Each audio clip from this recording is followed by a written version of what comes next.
advocates whisper in the hall, where justice wears a mask and truth begins to fall. Every thread they pull, every lie they weave, in the courtroom's dance, who's left to believe? Oh, the devil's in the details, hiding in plain sight, innocent until the gavel steals the light. True crime echoes through the hollow night, fighting injustice with no end. The devil's in the details, hiding in plain sight, innocent until the gavel steals the light. True crime echoes through the hollow night, fighting injustice with no end in sight.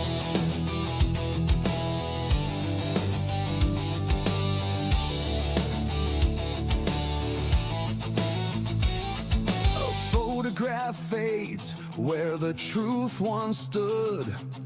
Blurred lines between the bad and the good. The scales they tilt with every silver tongue, while the broken cry for a song unsung. Black robes sway like shadows on the wall. One wrong word and the mighty fall. Who's a sinner? Who's a saint? The jury's out, but the verdict's faint. Oh, the devil's in the details, hiding in plain sight, innocent until the gavel steals the light. True crime echoes through the hollow night, fighting injustice with no end. The devil's in the details, hiding in plain sight, innocent until the gavel steals the light. True crime echoes through the hollow night, fighting injustice with no end in sight.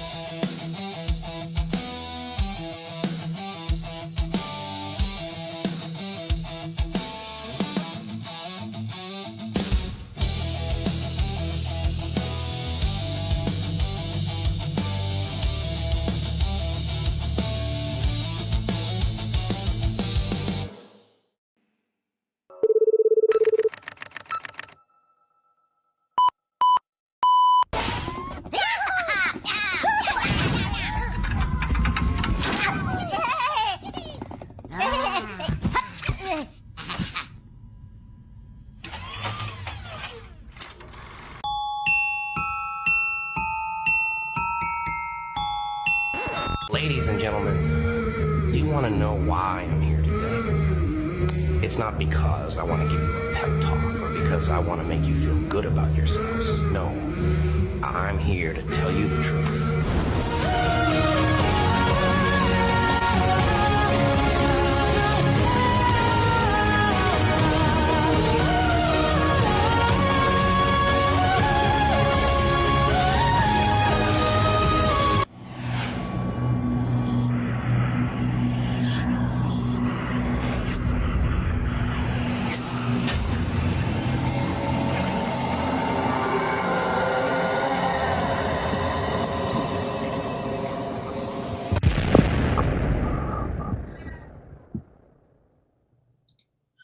All right, welcome. Hopefully you can hear me. I don't have anybody with the cameras on backstage, so I can't get anybody to wave at me and make sure that we're good. Give me a one. Okay, perfect. I got sound, so that works out. I've got Dago backstage. Special night tonight in the house. I can't wait to talk to Dago again. Went on his show a while back. It was a great. I felt like it was some instant chemistry. We had a similar background, a similar childhood. We have a similar path to how we got here. Really cool vibe. Love his show. Love his style.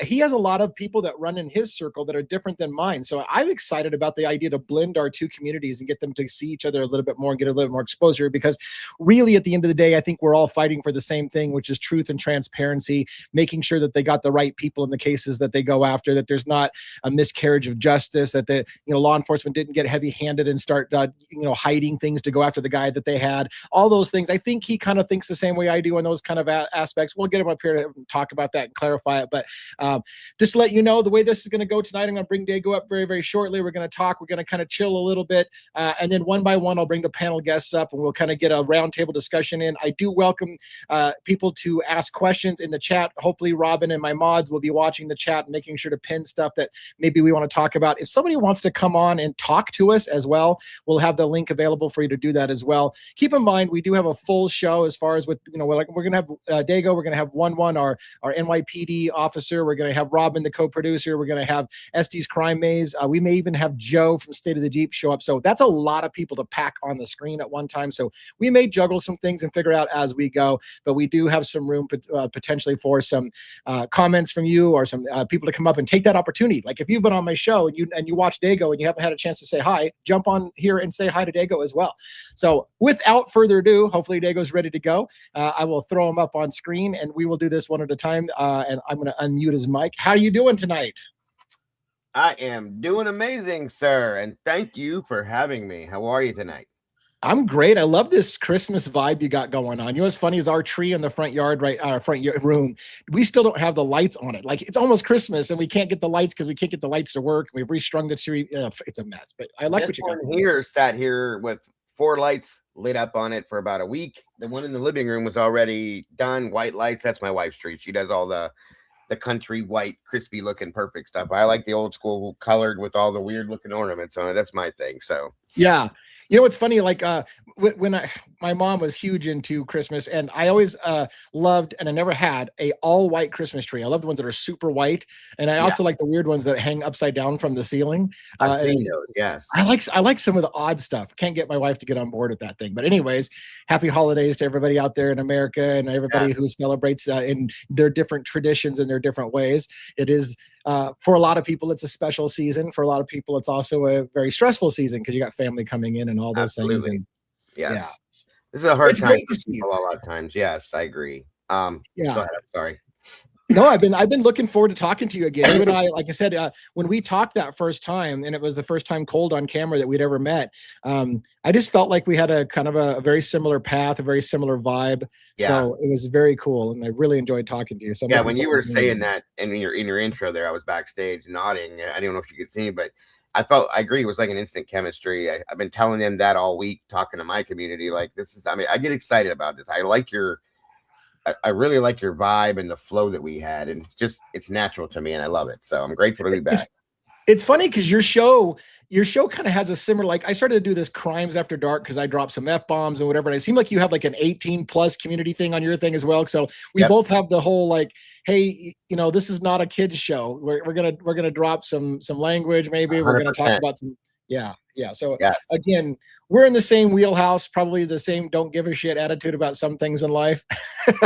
100%, bro. 100%. And I see you've been at the Koberger thing. You've been on I was looking back through your history. You're at least 2 years into this case, which is further as far as like I've only been doing it for a year on YouTube, but you've been at it for a couple of years. Did we talk about how you first got into the Koberger case, the Idaho 4 case, and why it struck a chord with you?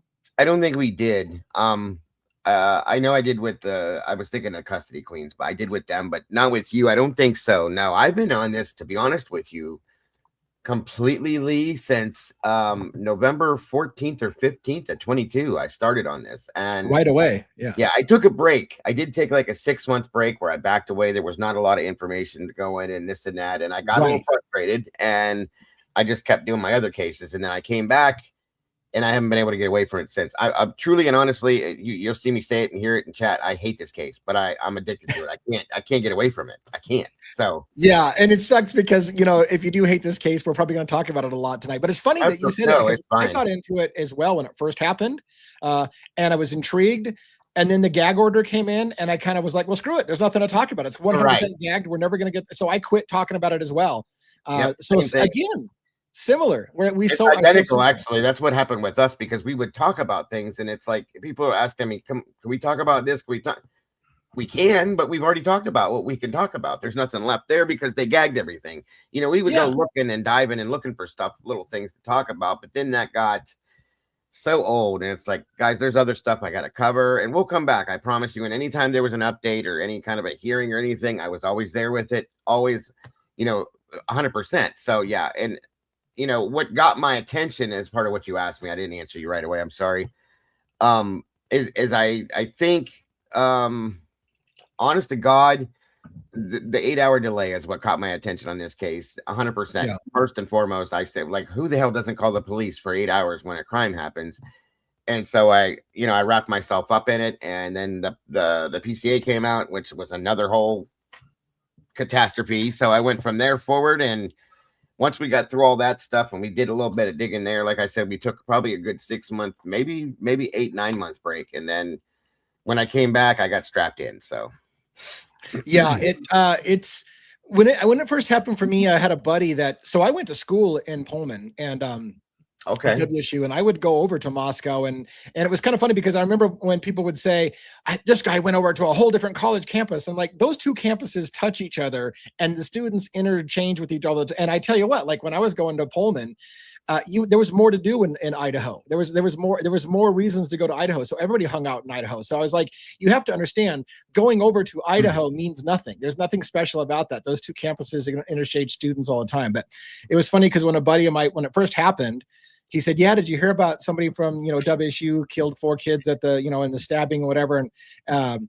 it was funny because he originally told me, hey, a buddy of mine was at the grub truck that night. And he's like, you want to talk to him? And this is before I was doing a YouTube channel. I was like, yeah, I want to talk to him. I want to see what he says. And then it turned out, well, I haven't talked to that guy for a really long time and he's not answering my calls. And then I was like, there just seems to be like a wall of silence with everybody in that town. Like nobody wants to talk about it. Absolutely. I've experienced it from two different realms. Rory used to be a creator out here. He had a channel. I always forget the name of his channel since he took it down, but he was boots on the ground, like right away. So we would go live while he was there, walking around right there in the neighborhood, looking for things way before they tore the house down and everything. And it was very helpful. And Rory was approached, the approach that he got when he was there, like he went into the corner club one night. He had his laptop with him. He was talking to some of us live. Thou shalt not kill is his channel. Thank you so much, Robin. And he was approached by the owner of the bar out on the patio. He bought a drink and everything. And he's sitting there and the guy came behind him and tapped him on his shoulder. And he said, what are you doing? And he's like, just sitting here, working. Yeah. And they're like, yeah, you need to go now. And he's like, what did I do? And he went to pick up his drink and they took his drink from him and dumped it out and said, excuse the language, get the fuck out now. Rory was like, whoa. And there's a guy over in the corner kind of giving him the eyes. And we're like, me and Tommy Jude were online with him, maybe a couple other people. And we're like, what the hell just happened, dude? He's like, I don't know. They walked him out the door and said, don't ever fucking come back. We know why you're here. And we're like, whoa, Wow.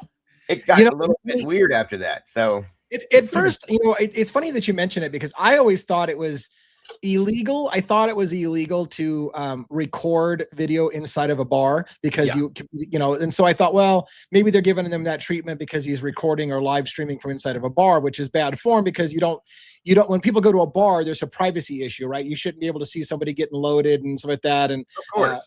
Right. So at first I thought it was that, but I have to say when my wife and I went to Moscow just recently in November and we walked into the corner club, it was all eyes on us. We walked in and everyone turned and stared at us. We felt so uncomfortable. It was the only place in town that we felt that way.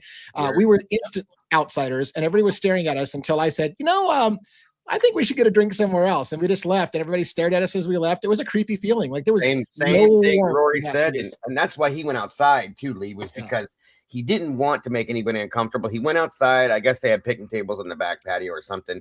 Back in the corner, he was way away from everybody and he was just sitting there talking. And that happened. I was like, wow, bud. Like that's pretty wild. You know what I mean? It's weird because the rest of the town really was pretty nice. Like everybody was pretty nice to us. He said that too.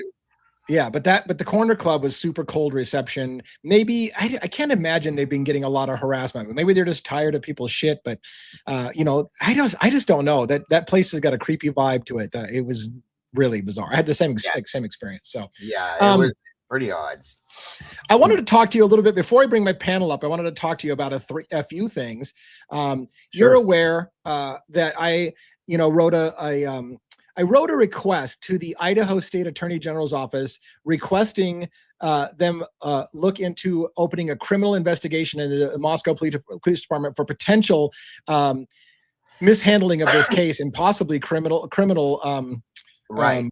hampering. I can't remember how I worded it in the letter. It was very legally worded and carefully worded, but basically just saying that I suspect there could have been criminal misconduct in this case and the handling of evidence. Right. I haven't heard back from them, but I've been firing off a whole bunch of letters. I wanted to let people know, and you for the first point, because I think you're doing your own campaign. I wanted to hear a little bit about that as well. I will tell you this. I have not received one of the, actually the very first official letter I sent was to the Idaho State Attorney General's office. I think his name is Labrador. Labrador, Mr. Raul Labrador. Yes. Yeah, like the dog, right? Labrador. Yep. But they have not responded to me. However, I sent a simultaneous letter to Idaho State Police today. I was asking Idaho State Police to also engage in the investigation of Moscow Police Department for possible mishandling of this case. Idaho State Police has responded to me today. They have opened up 3 case numbers based on my thing. So I've got 3 tracking numbers. Right now, all those tracking numbers say is we've got your request and we're processing it. They give me 3 separate tracking numbers for 3 separate issues. So things are going to be responded to. Now, it may be a big FU. We already looked into this and there's nothing here to see. Goodbye. Thanks for sending your request, which, then you have to push it to the next level. And it's funny because the next level for me is where I think you might have already gone. Didn't you send something up higher the chain? I am going, I'm going to throw backstage real quick. Sorry about that. To show you Jen 7. She's a community member in my community. She may come over. I think she comes over here too. She sent this letter to me. She put it all together, sent it to me about 4 or 5 days ago. And your name's actually listed in here. Oh, wow. Yeah, I'll read this to you real fast if you guys don't mind. Absolutely. Please do. Yes, it's to those interested in pursuing justice and transparency in the Brian Koberger case, feel free to copy and paste this in the form of an email or letter. Now, this is going to be pinned and posted to my community page for anybody to take a copy of if you want.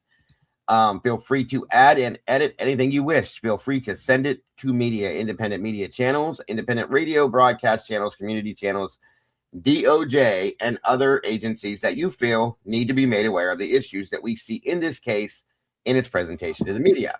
This letter will be in support and will refer to Lee from Devil's Advocates' request for an investigation into the handling of this case. This will also be a letter in support of others seeking truth in this case with a strong request for the media to step up and understand, which in turn I will be adding Lana from Truth and Transparency. I will be tagging Jules in this as well as anybody else that would like to have their name added to this. And understand that those of us who have issues with this case will not quit pushing action until the truth is told and not a narrative that is not factually correct is corrected. Now, again, you guys, this letter is a base letter that we can change around however we want to, which is what I'll be doing in some aspects. Again, like it says, this letter is a base letter only. Feel free to use this letter to either send as is or with your own individual additions, regardless of whether you feel this will help at all. A simple act of sending something is better than nothing. Small actions can and will move mountains. Thank you for those in pursuit of truth, justice, and transparency. We the people will not stay silent. Sorry. Here's a list of the people that Lee emailed. And again, feel free to add more of your choices, such as independent news outlets, community radio broadcasts, etc., and any other agencies you wish. I've added the DOJ address, which is where I'm headed, folks. The Idaho Attorney General address, the Intercept, and the Marshall Project contact information. The Intercept and the Marshall Project are outside journalism agencies and independent outlets that focus on the issues in the criminal justice system and hold those in higher places accountable. How you choose to address your own letter is up to you, and whether you choose to list your contact info or address in a letter or email is entirely up to you as well. I have listed other creators here that have publicly stated issues that have referred to their videos. If you wish to add anyone else, please contact them first, get their info. And of course, if you yourself are a content creator and want to add info, please do. You may have to repost links or add them if needed. Thank you all. Now that's the introduction to the letter. She also has CNN, Fox, ABC, and CBS tagged in this as well for us to use. The Department of Justice is again where I'm headed with my my form of action, I guess you could say. There again is the Marshall Project. You can reach out to them, the Idaho Attorney General's office. and there was another one, The Intercept. I'm sorry, there as well, who deal with things specifically just like this. Now, this is the actual form letter itself. This is where you can add things, change things, so on and so forth. The way she put this, I don't have to run this, but she just put this in here because of what you had started and your aspect. And I'm not going to read through the whole thing, but it says, I am Dago or Joe or whoever I'm going to put my name, probably Joe. I'm writing to you in regards of a request that was made by Lee Farrell, blah, blah, blah, from Devil's Advocate for a criminal investigation into the potential evidence tampering and withholding of exculpatory evidence in the Moscow Police Department's handling of the 1122 King Road homicides on November 13th. So that's how this letter starts off. Now, this is set up the way Jen set this up. We can change, add, adapt, whatever we're going to do to it. And it gives all of this information down through here, just as you did, I guess, with your stuff. Of course, any Miss Potts over there, she's got issues. There's Jules, Lana, Truth and Transparency, basically to show that we're a united front in some aspects, so on and so forth. Now, like I said, she sent this way. I'm not going to put your name into this one because you're doing your own thing, so I don't want to step on that. But I am going with this, and once I adapt everything, to the Department of Justice, because I'm just going straight to it. You know what I mean? Whether it gets even looked at, I don't know. I have doubts, and maybe I have to send it more than once. Yeah.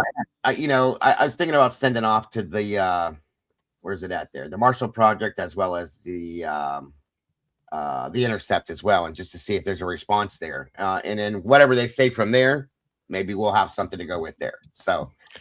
Well done, sir. I really love that. I love that the community is coming together. Thank you so much, by the way, for referencing the letter that we've sent to Idaho Attorney General's office. My strategy has been to wait for the Idaho State Attorney General's office to deny me the request, and then go to the federal government, to go to the Department of Justice for potential civil liberties violations, basically robbing Koberger of a right to due process and a fair trial, because I think that was a civil liberties violation. So I've been, I'm not saying that what you're doing is wrong by all means, by all means, but my strategy was, I'm going to give them the chance to do the right thing in the state level, and then if they don't, we'll escalate it further. I think in a way, we already know they're not gonna do the right thing, right? It's like, I want to give them the benefit of the doubt to let them do the right thing, but what's the likelihood they're going to do the right thing and open up a criminal investigation? You never know, though. You never know. You never know. Go ahead. No, I was just gonna say, it can't hurt in whatever directions any of us are going. Like I said, you're doing what you're doing, which kind of sparked me, Lee. It kind of little fire under my ass, knowing what you're doing. And then seeing what Lana's doing with her lawsuit. Jules is talking about some stuff. We're trying to put together a tab list of different things and different topics and issues to add to this, so on and so forth.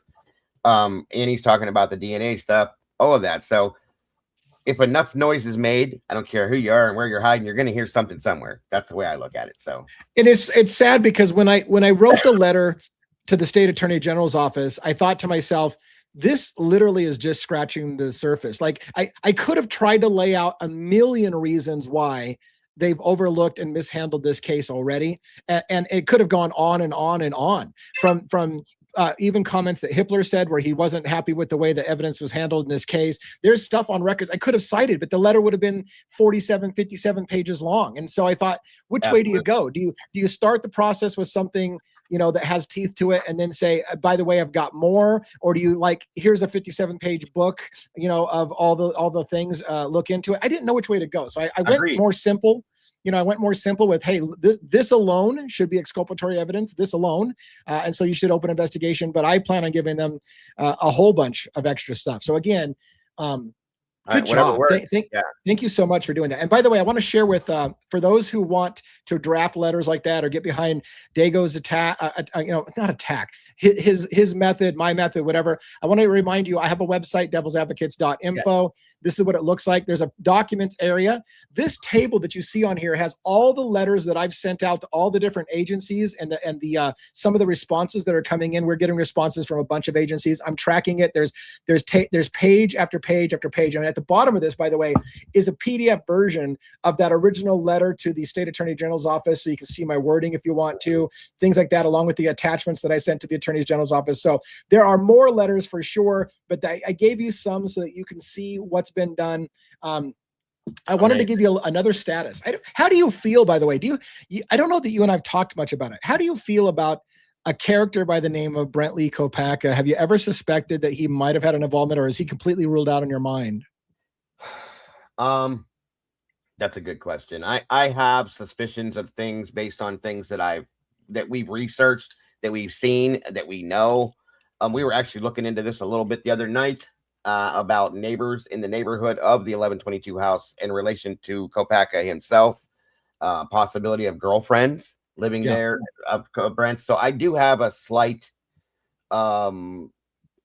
a feeling of attachment there in some aspect, that he has the possibility of him being involved. Yes. So I'm about to bring our panelists up, but I wanted to share with you real quick some new things that happened today. Go ahead.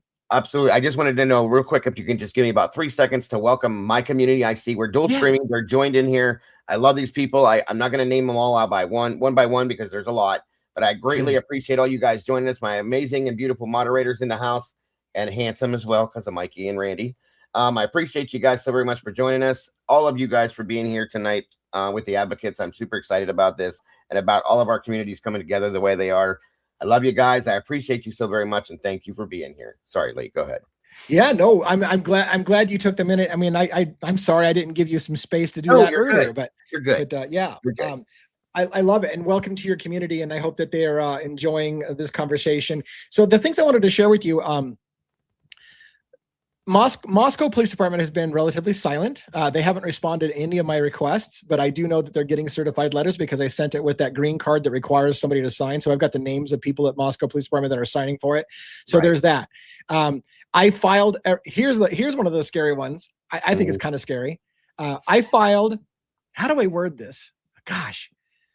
I filed a request to look into 2 previous cases handled by prosecutor Bill Thompson and Moscow Police Department from the past. That's the story of Michael Nisbet, who was shot and killed, Molly's husband, that was shot and killed by Nisbet, I think. And Bill Thompson's handling of that case. You know, again, Molly McMichaels shows up in this case as, I'm friends with Bill Thompson. They have a history together. Moscow Police Department handled that investigation in the early stages. And so I have sent a letter requesting the documentation of Bill Thompson's involvement with Moscow Police Department in the early parts of that investigation. And unfortunately, in some regards, that letter went right to Bill Thompson. I went to his office at the prosecutor's office. So he knows that I know who he is, and he's going to have my name now. So there's that. I've also asked to look into another death that was in Bill Thompson's most famous case, perhaps the one where he got a death conviction with no body. I think that the name of that person was Jennifer something Anderson, maybe. Yes, sir. Yes, sir. Yes, sir. You're right. Oh my God, I can't remember if that's correct with the last name, but you are absolutely on point with that case too. Yes, 100%. Yeah, and that also started with an investigation of the Moscow Police Department where they were working with Bill Thompson. So I've just, some might look at that as a fishing expedition. What I'm looking for is to see if there's a history between Bill Thompson and Moscow Police Department to get convictions and whether or not they've handled their cases properly. They're not going to be happy with those inquiries. But I have got response from the prosecutor's office. Bill Thompson's office has seen those letters and they know that they have those. So we're on point there. In addition, very interesting. I was just going to say, with you saying that, I wanted to piggyback you with that, because my plan that I just came upon today after a conversation I was having today. This is my 3rd show today, by the way. I started off with Outcast this morning and did my show, and here I am with you, pushing hard, because I love it, guys. I love it. And I thought about, since I'm going to the Department of Justice, of making, hinting around to the point that I think that Bill Thompson's, all 35 years of Bill Thompson's career needs to be looked into at this point. Whether they'll probably laugh at it, guys. I don't care. Yeah, I'm making notice of it, and obviously it's going to go beyond him, I hope, and he won't have anything to say about it. And hopefully they'll see that somebody requesting all of his cases throughout his entire career get looked into says something to somebody enough to they're going to say, what the hell's going on here? So just wanted to get that out there with that. So no, that's great. And again, you talked about Lana, you talked about, Jules, and we're all doing kind of independent stuff, right? So Yeah. and I don't know if it's good or bad. Like, is it better that we all coordinate our attack and go after different things and kind of like, or is it better that 4 of us or 5 of us ask for the same exact thing so it draws attention that everybody wants to know about this? Like, I don't even know which is the best way to attack That's a that good concept. question. I've thought about that myself. I thought on your very good point, because if we're all coordinated going in one direction, I think, yes, that would definitely get probably a lot of attention. But at the same time, if we're going different directions and it ends up coming together at the end, then maybe it'll be a good point that everybody will say, hey, we got people coming from all directions and they're all coming for the same thing. You know what I'm saying? So yeah, it could go either way. I agree with you. Yeah, and hopefully us being representatives of entire communities, it has some weight, right? Because if the content creators like Lana and her 65,000 people or whatever, and Jules and her however many, and yours and your 12K and my 12K, like you add all those numbers up and you start to have 250,000 people who are interested in hearing what the answers are, and that starts to be significant, right? So maybe us representing communities will make a difference. I hope. I want to share 2 more things and I'll bring the panel up. 2 more things that came in.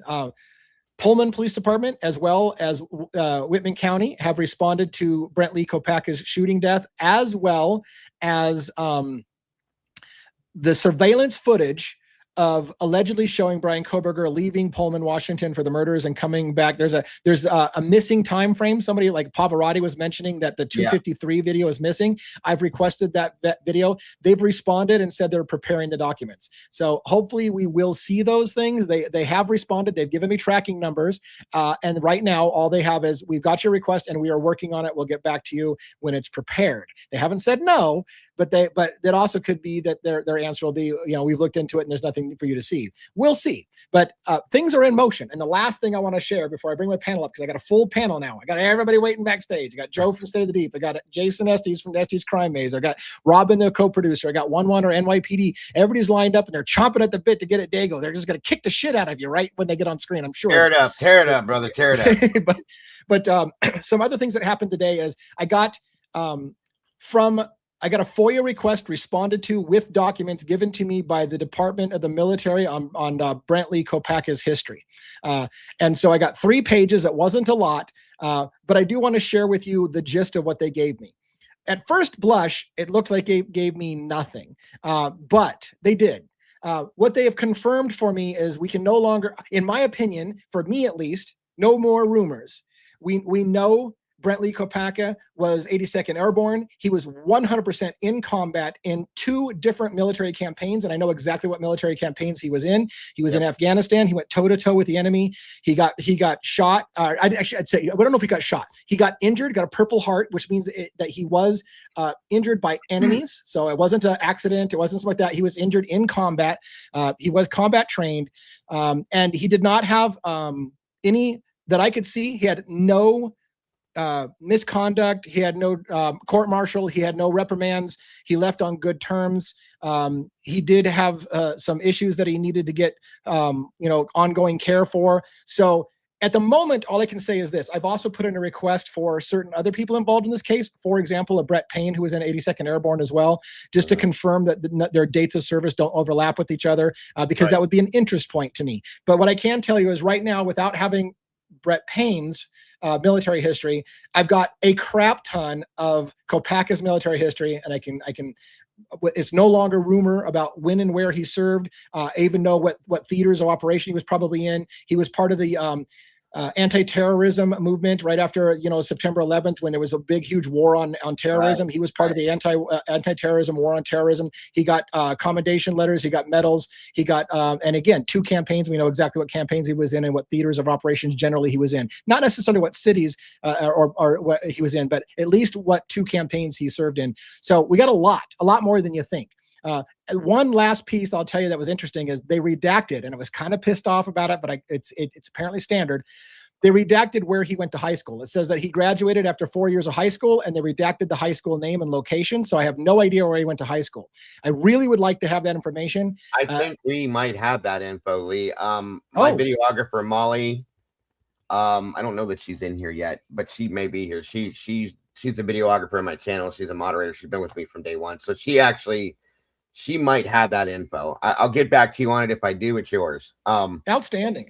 Yeah, absolutely. Yeah, I was just curious. It's one of those things. I've long had speculations about where his family and everything came from, but I can't prove anything. And when they redact it, allegedly, I have to have the family's permission to look at where he came from, went to high school, things like this. So, anyways, so enough of that. Let's bring the panelist guests up on stage. And it doesn't look like I've got my co-producer Robin. Otherwise, I would have brought Robin up first. So I guess I'm going to bring people up in the order that they are staged backstage. So we'll bring up 1-1. 1-1 is a lieutenant in NYPD, 20 plus years. Right? Yep.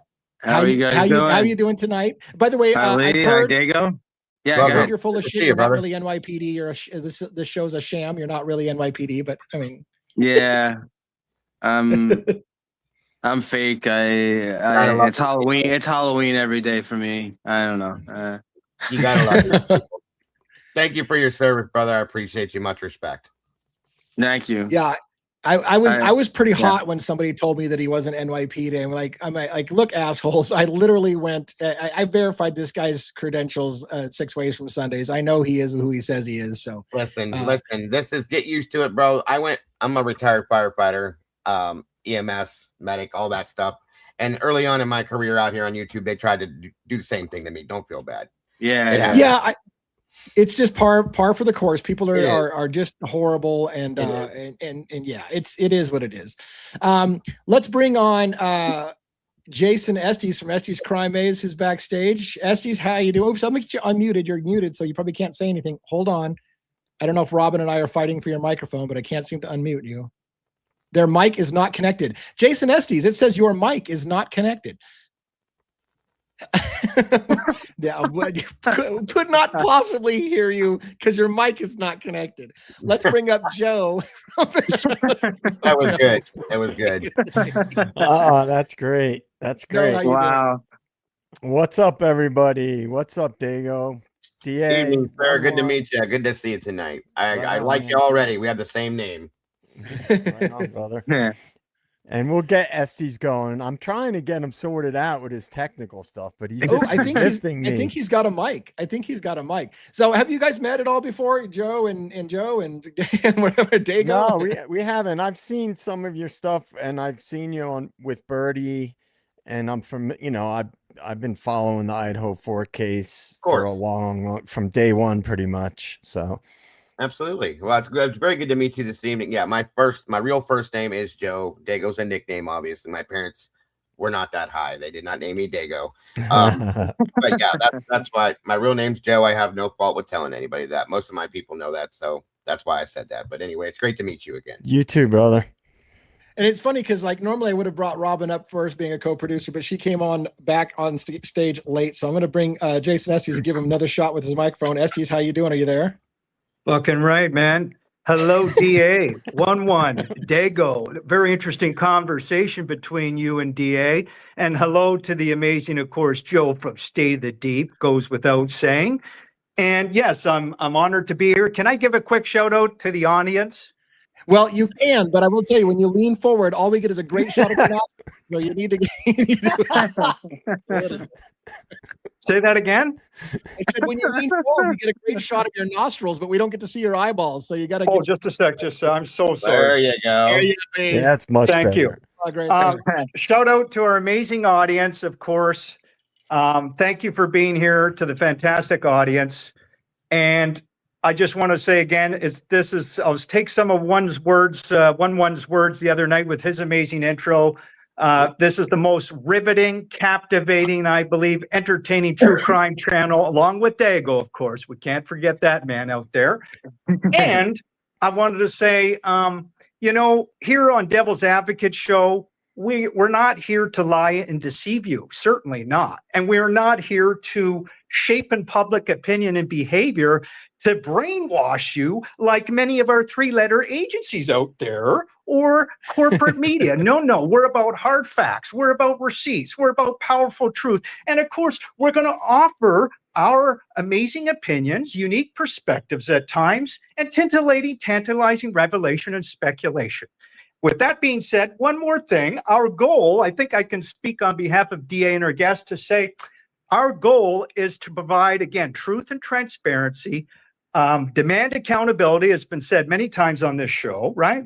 And we want justice. We want justice for the victims of any true crime case, for their families. We want justice for people that are wrongly accused, which DA does a great job talking about and demanding. And finally, you guys are so patient. I appreciate this. One more thing to the audience. We are trying to shine a light full of humanity and shine a light over the darkness. Take it away, DA. Well, it's funny because you talk. Well done with your monologue. I love Nice, it. very nice. It's funny that you mentioned. It's funny you mentioned 3-letter agencies, right? Because there's a CIA and the FBI and the NSA and all these different agencies, and we commonly refer to them as the 3-letter agencies. Isn't it funny that the media is 3-letter agencies? And, I never thought of that. NBC, ABC, Fox, CNN. It's all 3-letter agencies. It's almost like the media is part of the 3-letter agencies. Yeah, almost. It's almost brilliant. just like that. I don't know if it's almost coincidental. as if it is, What a coincidence. Yeah. It's almost All right, like Dago, let's get CIA the co-producer of the show up here, and then we'll figure out. Sorry about that. I just ran all over you, Joe. What'd you say? I said it's almost as if the CIA has people implanted in the media. Huh. I mean, it's almost like we've talked about that before as well. It's crazy. Nah, they would never do that. Come on. No, I'm just All a right, crazy conspiracy theorist. Let's bring Robin on. And Robin's got herself muted, and I can't control. There's Robin. Hi, Robin. Hello. How you doing tonight? All you Good evening. handsome gentlemen. It's good to see you as always. Yeah, I would have brought you on first, being that we spent so much time together, although I spent a ton of time with other people here as well. But I almost was going to bring you on first because you were here first and then you disappeared and didn't come back until everybody else was logged in. So, Well, my internet decided to throw a conniption fit, and so that's why I disappeared and came back. I don't know what its problem was, but I'm here, so I'm so happy to be here with you guys. Dago, good to see you, of course, and Yes, all ma'am. the rest Thank of you so and our much. wonderful Wonderful to meet audience. you. So, Yes. yeah. So what do you guys? I'm not gonna go around the horn on this. This is gonna be a free for all for anybody on the panel that wants to talk about. What do you guys think about Dago's pressure now that he's putting on and going DOJ and giving people template letters that they can help fill out and stuff like that? What do you guys feel about that? I think it's, I mean, well, we're not going to know, I guess, if is it better to be, all united exactly like in the letters, or to go, for everyone kind of to do their own thing, but at least kind of each like creator sort of in their own way, like just pushing the narrative to put pressure, because it's so obvious that we've been given a bunch of bullshit for 3 years. Like, just I mean, they won't even give Jules the video that she, they're still hiding some of the video, right? They're not even giving her all that she paid for. That's a critical piece they're withholding. Absolutely. Yeah. And they're extorting people for thousands of dollars for things they're not even providing. It's insane. Absolutely. I call it extortion. Right. That's what I call it. I mean, it's very clear they're gonna keep putting up roadblocks, and they'll ignore people. They'll say that they'll give them a line of bullshit. Oh, this is lost, or we don't have this piece of information or that piece of information. I mean, as we've said before on this show, that timeline of when the girls allegedly arrived at home is critical. When everybody gets back, it's critical to see Ethan and Xana if we can. It's critical to see Gower dropping off Kaylee, right? 100%. Like, we don't even know if Dylan and Bethany were home. We're going by the word of the initial narrative that's been stretched and pulled in different directions, and we've seen how much of that narrative was false.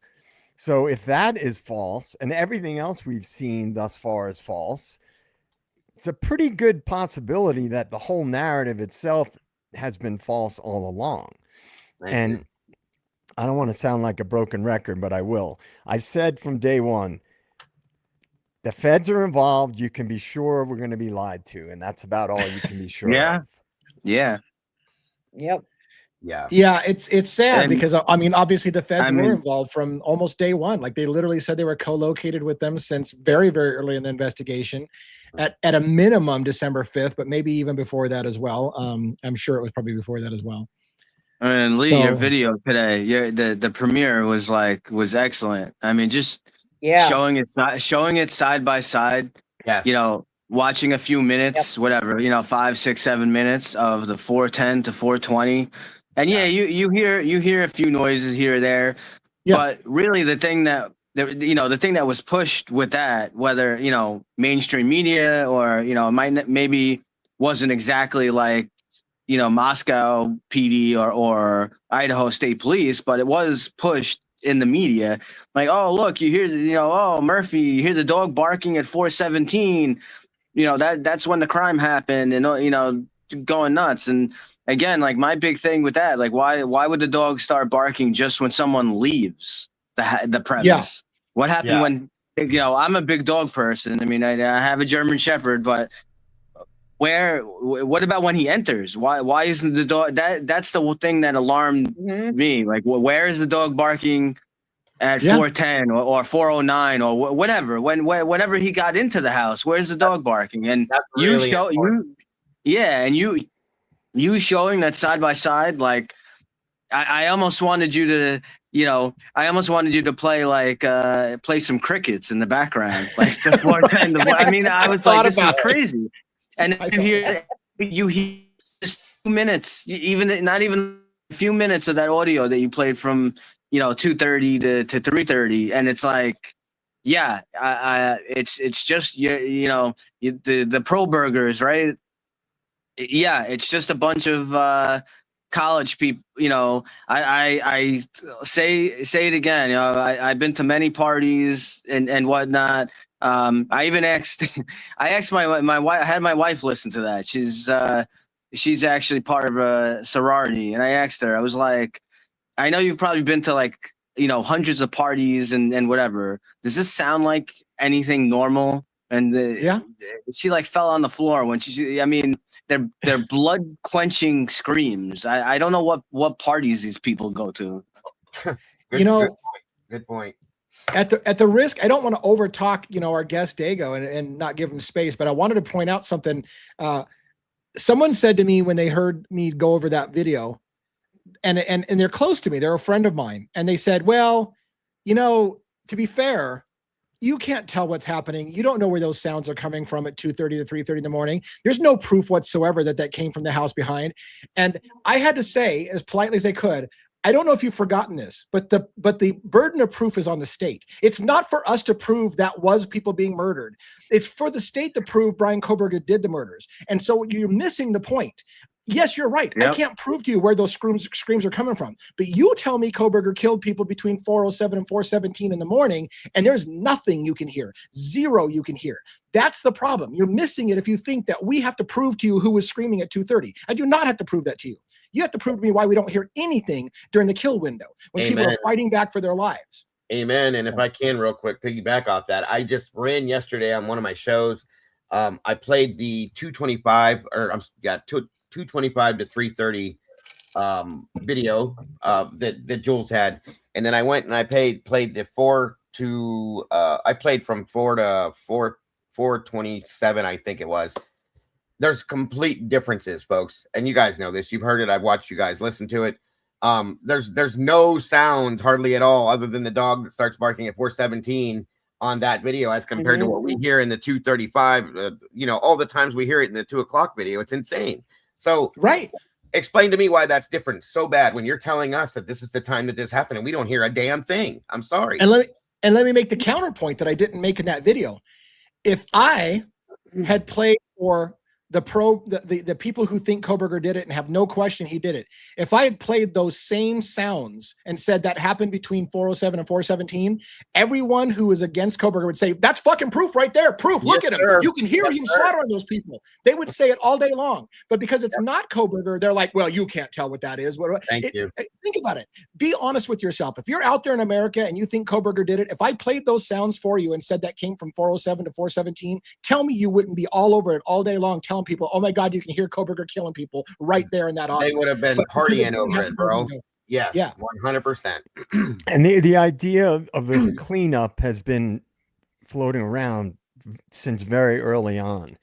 And if that car that sped away, the white Elantra, allegedly white Elantra, that could have been somebody who was there for that reason. And the barking could have been that Murphy was let out during the crimes. Sure. And then he was either let back in or came back in after the crimes, and he knew something was wrong, and that's why he was barking. I agree with you. I think that my own personal synopsis and opinion, which I have many of, I feel that he was let out possibly on that upper deck through the slider in Kaylee's room so they could clean up or whatever the hell they were doing. So he wasn't in the way. And as soon as everything was said and done, bring him back in. So he stops barking. That's just, again, my opinion, guys. And I have no reason to not believe that. Murphy's a major problem. Murphy's a major problem because, again, most dogs, if you heard commotion and screaming and your master's being beaten up or whatever, that dog would be losing its mind, barking up at storm. None of that happens. If the dog would have been walking all over the crime scene, getting its feet in blood and walking it and tracking that all over the house, the fact that that is not part of the narrative, that dog was not covered in blood, that there were not footprints of the dog all over the place, the fact that there's reports that Murphy never came back, they couldn't find him, maybe Murphy was running around outside the house, the door was wide open, maybe Murphy was inside the bedroom, maybe Murphy was on the bed, maybe Murphy was under a table, maybe Murphy was in that dog. I said it before, that fucking dog is the key to this crime. Where was the dog? Yep. Where was the dog? I said the same thing. And I said it too. I said, you know what? You want to solve the case? Put Murphy in a room with Brian Koberger by himself. See how he reacts. Put him in a room with all these other people and see how he reacts, because dogs are way more sensitive to these things than we are, obviously. Yeah. I said, you probably get your answer right there. You know what I mean? So yeah. But here's the thing. There's a part of me, and this is the wildest conspiracy theory I'll go on. There's a part of me that thinks that Murphy was taken out of the house and wasn't there for the crimes and was brought back later. Yeah. In which case the dog may not be alert on anybody because it may not have been there. That's a very good point. Well, remember the that barking may not have been Murphy. It could have been one of the dogs behind the house or something. Absolutely. Yeah, there's many options with this situation for sure, but I remember a problem. Remember the video from Linda Lane. We can't definitively say, but it JJ, you brought it up the other day. It awfully looks like it definitely. It looks like probably a woman, maybe the size of Dylan, whether it's her or not, and it definitely looks like a dog is being carried. Yeah, around a little after 6 a.m. I forget the exact time, but yeah, dude, 100%. And if you're at Linda Lane, sorry, Robin, I'll let you go real quick. If you're at Linda Lane and she did carry the dog from Linda Lane, you can go right between the Queen Apartments off camera, and you can go right down into the back of 1122 and right in the sliding glass door, and nobody would see you really. Amen. Anyways, go ahead, Robin. I just want to remind the chat to please be respectful. We have a guest with us tonight. We have panelists. We have, and of course, DA. And for the rest of the chat, we want to have a good time. And we don't here in the den. We don't tolerate disrespect. So if you're here to be disrespectful, you can just move on, or else I will move you on. So just putting it out there. Don't piss off the moderators. They're gonna get heavy-handed. I want to address this question that came up. How many dogs lived in the area? I will tell you that when my wife and I and Joe, now I don't remember, Joe, did any dogs bark at us when we were there? But because we were kind of driving, and I don't know that we set off dogs. But I don't remember if there were any dogs barking when because we were mostly in the car. Yeah. But when Rhonda and I walked around the neighborhood, there was a large dog, and I've been told there's two dogs right behind 1122 King Road residence house, which of course is no longer there. They tore it down to the foundation, of course. But there was a large dog in the yard barking at me when we got out of the car and parked in that upper parking lot. Same dog. It sounds a lot like the same dog. Now, again, in a college town, people move a lot, but there's also people who have been living there for a long time. So I don't know if the residents back there were students that, rotate out all the time and take their dogs with them, or whether they're a longtime resident. I don't know enough about that house. I've heard Moye lived there, different names. But the point being is that we walked around that neighborhood and several dogs barked at us. And in fact, one time when Rhonda and I were walking between the Queen apartments down into 1122, right in the corner, right next to 1122, a large dog bark happened. And several people in the chat who heard it said, "Oh my God, that's the same dog bark you hear on the video." So is it? Yeah, there's lots of dogs around there. Go ahead. You know what, Lee? There's a gentleman. I think that guy is in one of the reports, the ISP reports, talking about walking his dog out back behind 1122 that night. It's Jeremy. His name is Jeremy. Is that the same guy then? Okay, I think so. I'm pretty sure.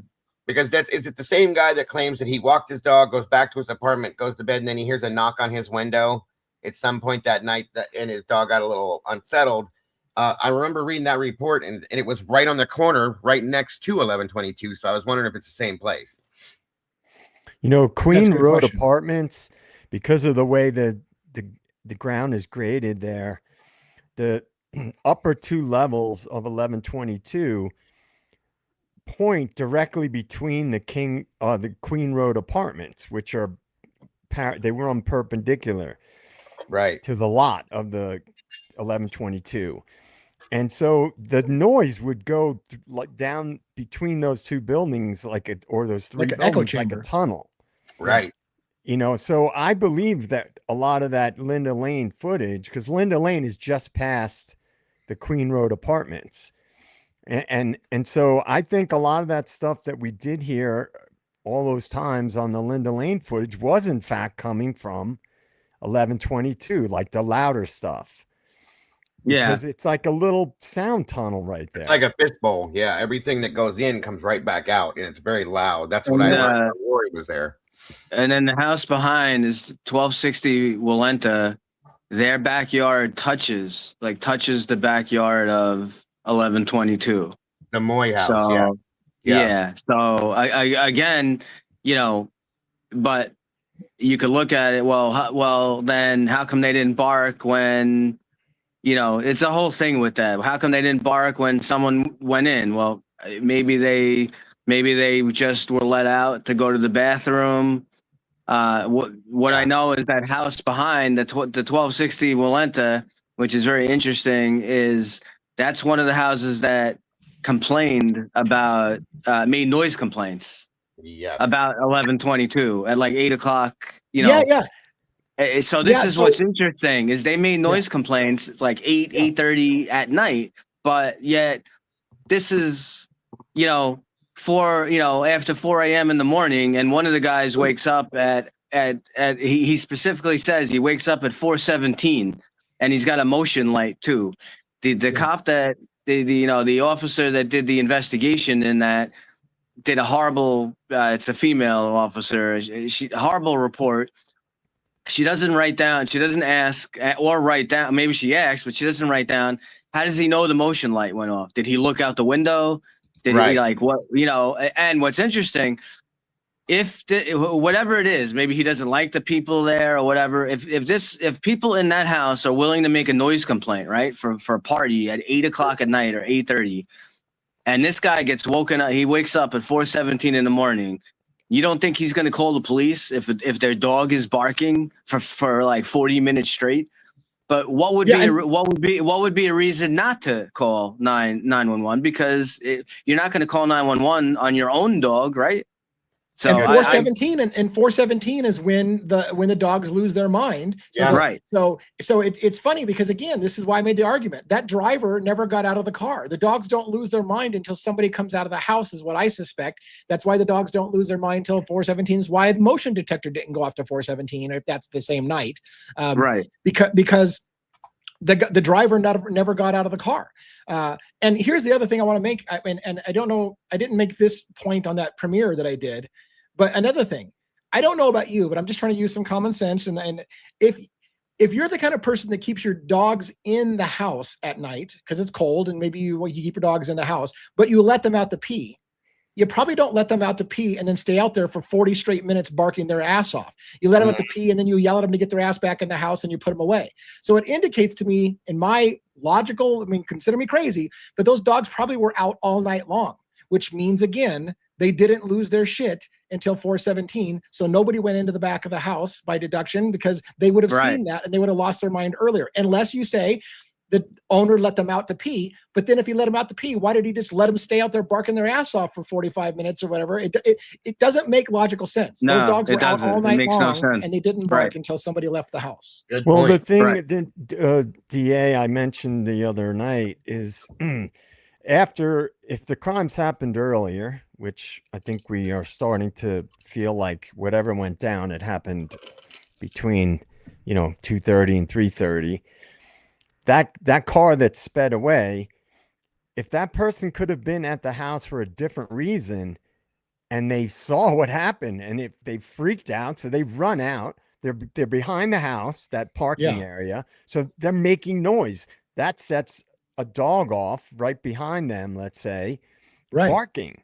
The dog gets freaked out. Dogs sense when people are panicked and stuff.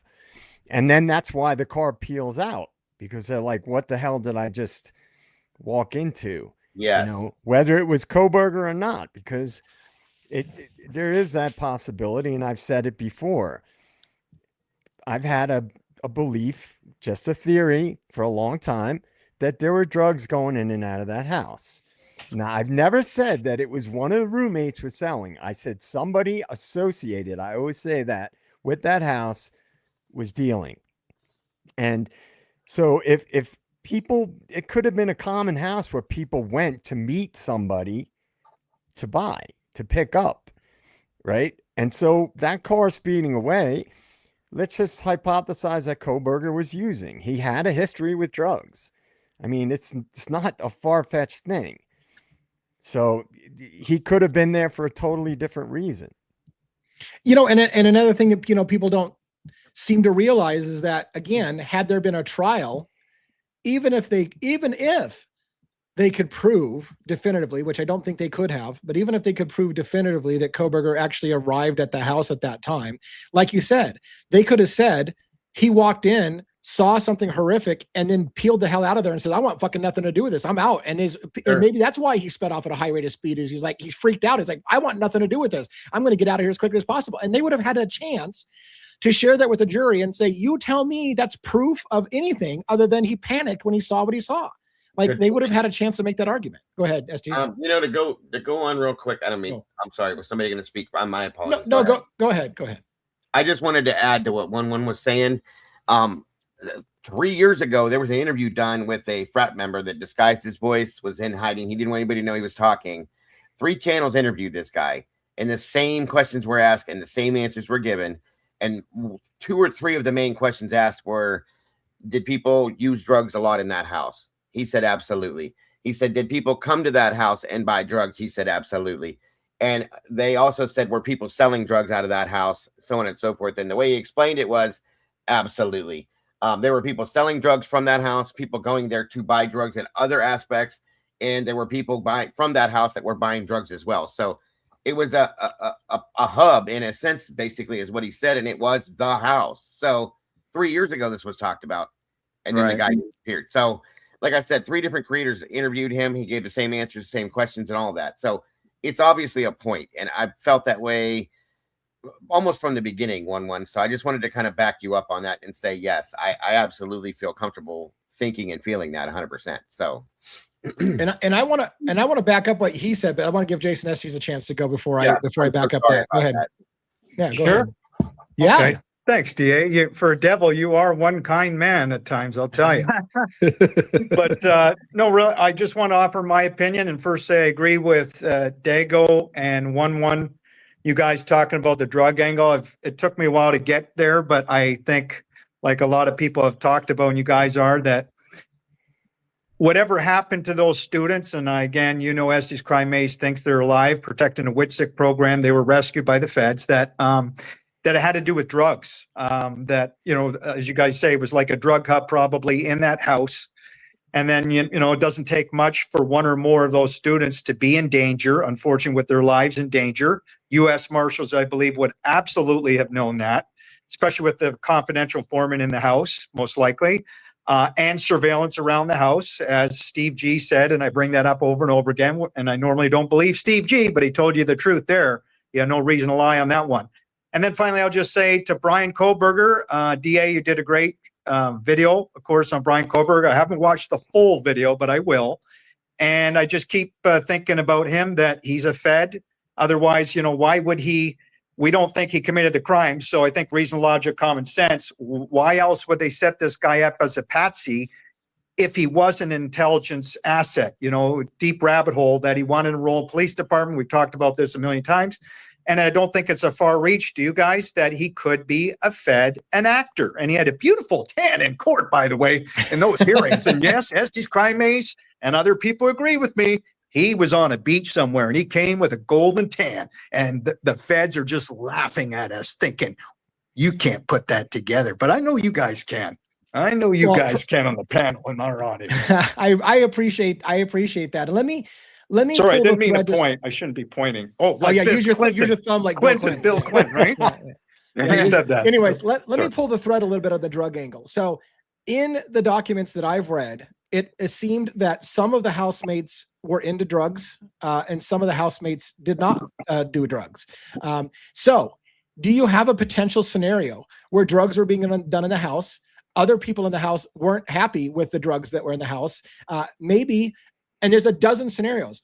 Turned state's evidence or was a confidential informant saying, yeah, this is a drug house. I don't approve of drugs. I want to help you guys bust this drug house. Somebody found out and said, snitches get stitches or get killed. And that was what happened. Is it possible someone didn't like drugs just fundamentally, and being young, don't realize the street value of the drugs that they're flushing or destroying, and destroyed a bunch of drugs? And then the cartel said, you owe us a fucking $250,000 and I want my money now, or you're going to pay with your life. There's a million scenarios when you start adding drugs into the situation that could have gone horribly wrong, and it could have a million things for murder or for motives of murder. And why potentially someone like Brian Koberger could be terrified, because if that is a drug organization that kills people when they snitch, then you don't want to be the one to say, oh yeah, I didn't do it. And not only that, but I can tell you who did. That's your death warrant. You're a dead man. So is there a scenario in which you can say, all those people who say nobody pleads guilty to something they didn't do? Well, you do if you're facing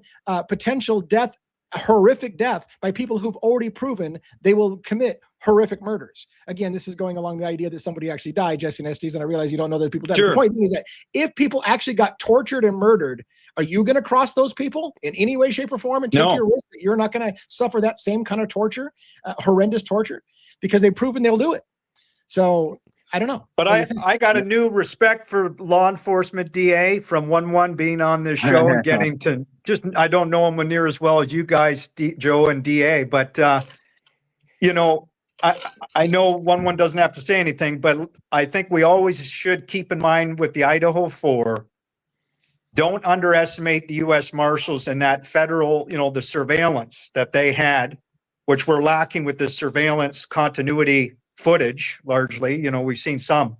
But I will never believe now that the U.S. Marshals would have been asleep at the wheel with cartel and gangbangers, which very well may have been around the neighborhoods or in the area.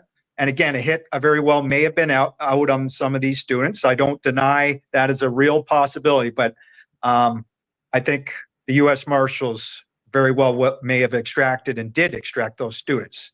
And I'm just trying to put it out there that there's reasoning behind this theory, because Pav thinks I'm just crazy, Estes Crime Maze, but he doesn't say my channel name. But yeah, I'm not crazy.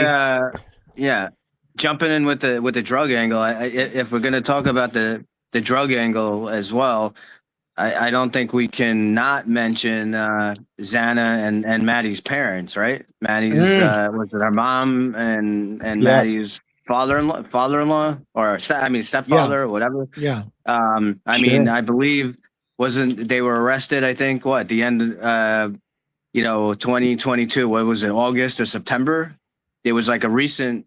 They just had like they had a recent arrest, and all the we don't know what the result was, but all we see is like the court record that they were released. So one makes you think, why would they be released? Is this some kind of retribution, or were they did they make some kind of deal and they couldn't, they were being watched or protected or whatnot, and the cartel or whatever organization wasn't able to get to them, so they got to their kids. Is that a possibility? Of course, absolutely. Of course, if you go back and read through Kara Northington, Xana's mother, her ISP report when she gives her interview, it's very interesting the way she makes the statement that she does and says, this better not be because of redacted, of course. Yeah, of okay. course. And it just takes you right back to one of the parents was arrested days before the murders, and one parent was arrested a couple days after, I believe, for the same thing. And going back and reading through those records as I did and research with my moderators, of course, so on and so forth, there wasn't real deal jail time done for some aspect, in some of that aspect. Okay. Bill Thompson has a tendency to like to make everybody an informant. Okay. That's their punishment, and run them through their special drug programs that they have. And it's just like so many of them, you guys. I looked into it, and there's so many of them that he's done this with. So absolutely 100%. Just as much as if you look at the situation down the road a little ways with Demetrius Robinson and Emma Bailey, when they were both arrested and charged with Caden Young's death because of an overdose. Yeah, great. I was sitting in a live stream, and I got somebody popped in and said, they let him go. They didn't charge him. I'm like, what the hell are you talking about? And I go, look at this. They were let go and they disappeared with no charges, no nothing. They didn't do any time. They didn't do nothing. So you explain to me how that can happen, and somebody loses their life and they're gone.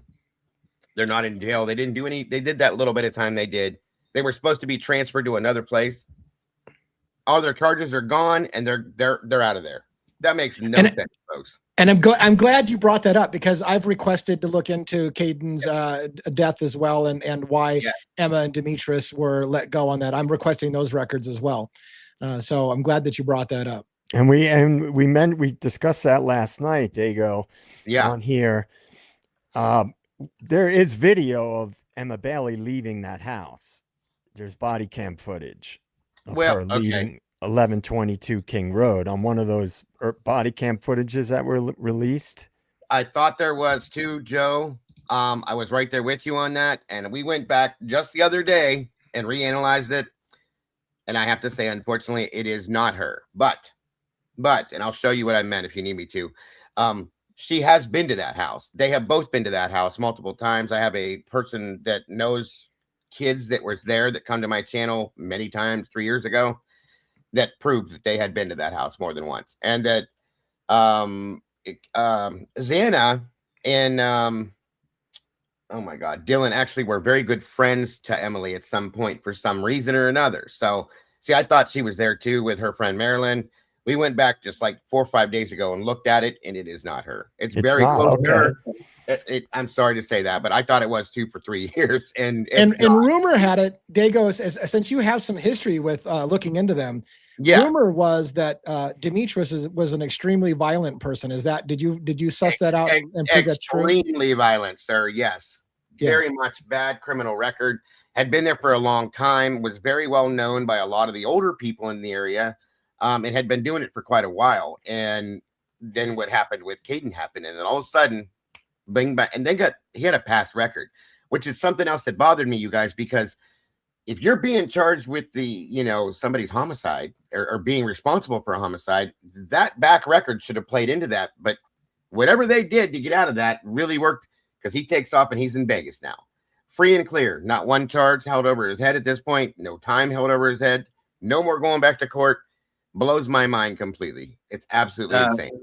Dago, I got a question for you. Did you ever look into anything with Jonah Chapin? Because Jonah Chapin he's there at the grub. He's at the grub truck. He's one of the hoodie guys. When No. Kaylee no, and Maddie. no relation to the Chapin family, right? No, he's not related. Yeah, I know. There's so many people that have how many people in this case have Hunter name and the same name? But this guy, Jonah Chapin, supposedly has some kind of high drug connection or Aryan Nation connection. And he's there. He's at the grub truck. He's one of the hoodie guys. Really? And yes. And Tommy Jude had made a big deal about him. He's there, and it's just really weird that he's because obviously he's got to know that, if he's familiar with the area or whatever, that there's got to be a camera right at the grub truck or. Sure. So I don't know, I don't know why, but it's just very interesting. And then I believe I don't remember exact date or timeline, but it was with, I think, a few days or maybe within a week later, Jonah Chapin, one of his, I guess, workers, friends, and then that guy's girlfriend, they were arrested. They had a whole bunch of like ecstasy pills, I think brass knuckles, and a whole bunch of stuff. And what's wrong with that? Right. Yeah. What's wrong with that? right there. I'm just kidding. I just bring it up because I know Tommy Jude had made a big deal about that Jonah Chapin guy, that the fact that we see him on camera that night there, like he basically said there wouldn't be anything going on with drugs or whatnot, and that guy would know about it. Like he's kind of like, I guess, in like on the food chain, he's like above like a Demetrius and Emma Bailey or whatever. So it's just interesting that he's there. Yeah, I've never heard his name, but I'm going to be looking into it now, and I appreciate you bringing that up. There's definitely a few names: Demetrius Robinson. Now I have that name. Of course, Jesse James Bailey and his crew of people, right, all surrounding this area that are very important in that world. I'll just put it that way. So yeah, and I have a feeling, you guys, and I'm sure you'll get it, that they're all kind of interrelated in some aspect as well, and you know what I mean, going that direction. So. And of course you saw the big bust that happened in Pullman, shortly thereafter, all that stuff went down, so on and so forth with the Bailey crew per se, which again, just so everybody knows, there's no relation between Jesse James Bailey and Emma Bailey either. We looked into that deeply. But still there's a lot of it surrounding this area, guys. And it's just, I think it's a very important part of this. That's from my depths of digging and research and being here from day number 2. Okay. We found out a lot of different things that have been forgotten about, things that were never looked into, things that were just pushed to the side that I think need to be relooked at in some fashion, at least in my opinion. And that ultimately, I'll let you go in just a second, Jason. That ultimately is why I'm pushing for a reopening of this investigation and possible criminal. I think they ruled out people too quickly. That's something Steve Gonzalez said from the very beginning. They cleared people way too quickly. Yeah. I think that once they decided, and I think they decided very early on who their man was going to be, they basically took a square peg and tried to shove it into a round hole, and they just were going to make the evidence fit, as happens all too often in our country. Right. I think we have broken a systemic problem in our country. Real quick, I got to go put lipstick on. And by that, I mean, I'm going to refill my drink that has red fruit juice that I'm drinking, and it's going to stain my lips. But I want to go get a refill. So I'm going to take myself off camera, let my panel continue to talk to you, Dago. I'll be right back. Absolutely. Go ahead, Esty. Thanks, Joe. State of the Deep. Appreciate it. Just a question for Dago, actually. Like, I know one asked him a few questions or a question. Have you ever thought as a possibility, Dago, that, and I know you've heard it from many, or some YouTube creators, I'm sure, and people online, we've talked about it. Is it possible that Kaylee and Maddie, A, did not actually get to the house, and B, have you heard, I assume you have, but maybe you didn't, have you heard that the fact that Christy pointed out to the world that her daughter, Kaylee, apparently photobombed her the day before this so-called atrocity event happened? And do you think both of those situations are very, very interesting, or do you think it has no merit? Have you thought about it? I'll leave it at that and ask you. Everything, Cool. absolutely. Do you prefer Jason or Estes or Mr. Estes? Esty, don't do what Pav does. Pav just says Esty or Estes. He's close. He's doing this deliberately. It's Estes Crimes. Estes All right. Well, Crimes. Please first and thank you. foremost, I promise you, we're not going to talk about boxing any ears here. That's a promise. I have respect for you, sir. We're not going to Thank you, do sir. that. And no disrespect to Pav either. I'm not doing that. I'm just saying. So yeah, it's very interesting. I like that you are thinking in those directions because I think we need to keep every angle and avenue open with this case, obviously, because the stuff that should make sense doesn't, and the things that doesn't really make sense in some aspects makes more sense, if that makes any sense. Can we get all that together? I like your answer so far, yeah, Dago. Yes, yes. And the reason I brought it up was online, a woman told me she has two daughters roughly the same age as Kaylee and Maddie. Mhm. I thought it was interesting. She said she's never had her daughter photobomb her. Meaning, you know, again, electronic trail here. Let's look at it. Kaylee would have given all her photos to her mom the day before, maybe even videos. Why are you doing that? Unless maybe, again, this was pre-planned as in, this big extraction operation, covert event, very covert. Again, U.S. Marshals around all over the place, undercover cops. It wasn't just gangbangers, cartel members, and, college students having a good time. Major law enforcement, as you know, presence there. And I don't think we can underestimate that, and surveillance.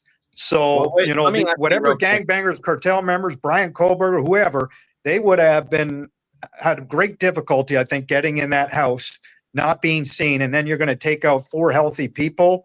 Sure. Again, I'm just putting it out there. Maybe that part of the narrative that we were fed by corporate media is also the biggest lie in this case. And Let me I ask appreciate you real guys letting me talk about it and looking at it.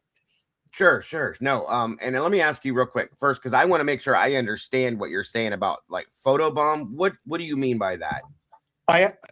As I understand, Kaylee gave all her photos to her mother, and her phone, you may know, was never, the parents never got it back. Right, I think one from his law enforcement, be interesting to see what he thinks about that. If that's very, very strange that law enforcement would not give back that phone. I would think it's Right. very I strange, think and maybe it's not odd. even her laptop for all we know, It is odd, and you're saying that she dumped and sent all of her photos to Christy via her Yes. phone. Okay, Yes. so photo dump. I got you. Okay, The day before all this happened. that is odd. That's very odd, actually. And interesting at the same time. Yeah, definitely interesting. Especially somebody young that way or at that age, I can't imagine doing that. Yeah, it's especially weird. with their parents.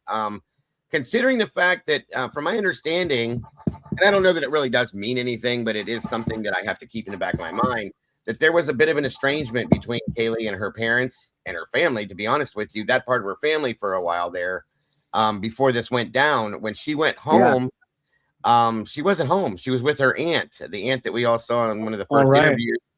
Okay, and that's where Dylan, and I please excuse the way I say this.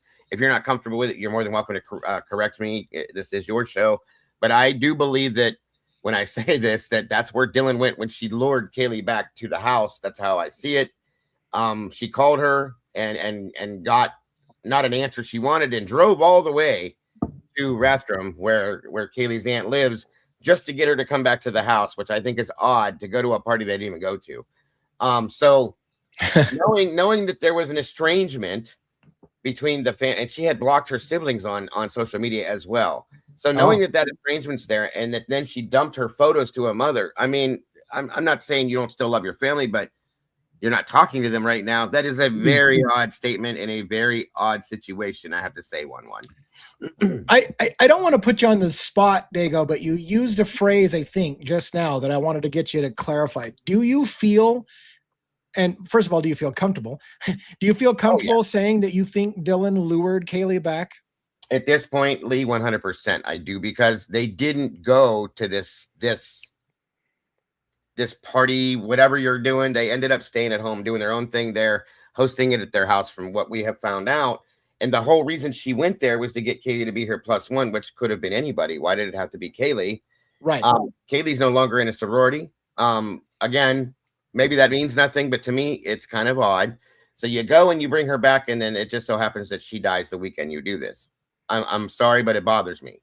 So and like I said, I don't mean to offend your show by saying that and using that word. That's just how I see it. I'm sorry. Yeah. No, I don't disagree with you. In fact, I've said it many times. I feel like Kaylee was lured back to the house, and I think that's the reason why. I think MPD, I'm convinced MPD early on believed that Kaylee Gonzalez was the target in the house. They thought it was an isolated and targeted event. They thought Kaylee was the target based on the fact that her wounds were different and more personal than the rest of the girls. I think she was the target. And then you have to start doing the math. If that really happened that way, if Kaylee was the target, and if Dylan lured her back, and look, those people who refuse to accept that Dylan had anything to do with it will tell you, no, Kaylee just bought a car. She wanted to show off her car. She came back only for the purpose to show off her car to everybody before her last weekend, which completely ignores all the narrative about Dylan asking Kaylee to come back and be her +1, driving to go get her. All of that stuff gets tossed out with the whole, now Kaylee just wanted to show off her car, which to me is 100% narrative reshaping. They don't want you to realize how weird it was. But. Yeah, and all that was, Lee, in my opinion, was the deciding factor to get her to. That's what she decided. You know what? I don't know if I'm going to go. And this came from her own mother's mouth. I don't know if I'm going to go. I don't know if I want to go. I'm still curious why Kaylee left in the first place, and then said, you know what? Why not? I'm going to go ahead and go. I'm done with school about anyway. This is my last hoorah go around, and I want to show Maddie my new car. That was all that was the deciding factor. That wasn't the only reason why she went back, and I will argue that all day.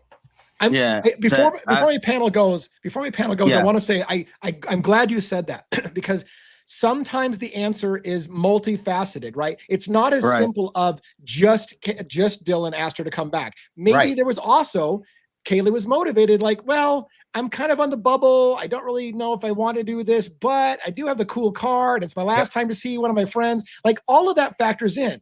And so you can't dismiss that there was multiple contributing things. So I'm glad you said that. Yeah. Yes. I was hearing another, that there's another way to look at it too. So it still kind of goes in a way that Dylan somewhat lured her in, but what I was hearing is that there was a conversation between Dylan and Kaylee that basically Dylan had created there was some kind of rumors and some kind of nonsense going on involving like Adam and Jack, and some of the stuff I believe may have come from Dylan herself, but there was a bunch of stuff that like going on, and the fact that Kaylee was going to be leaving and whatever, that she wanted to come back to kind of set that stuff straight.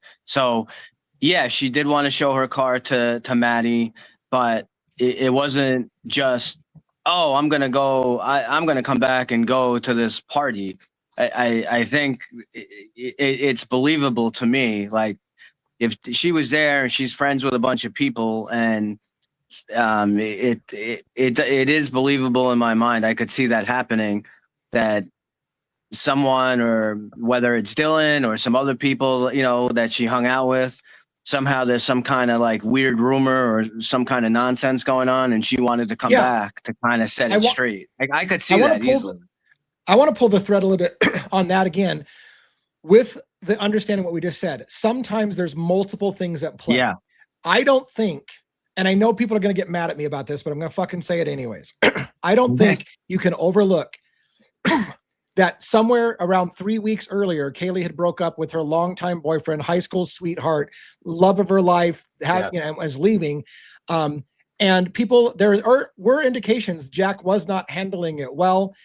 According to Howard Bloom's book, When the Night Comes Falling, Kaylee went to a odd choice of a bar that night, to the Corner Club, because she knew Jack would be there. That's where Jack and his best friend hung out, his roommate hung out. She went there and made, according to Howard Bloom, a public spectacle, letting everyone know on no uncertain terms it was over between her and Jack DeCour, made a public spectacle of it. So you can't rule out the possibility that when you talk about Kaylee hadn't been staying at the house for 3 weeks, which coincides with when she decided to break off the relationship with Jack DeCour, that maybe, and I'm just asking, did law enforcement look into it? That's all I'm asking. Did they look into it?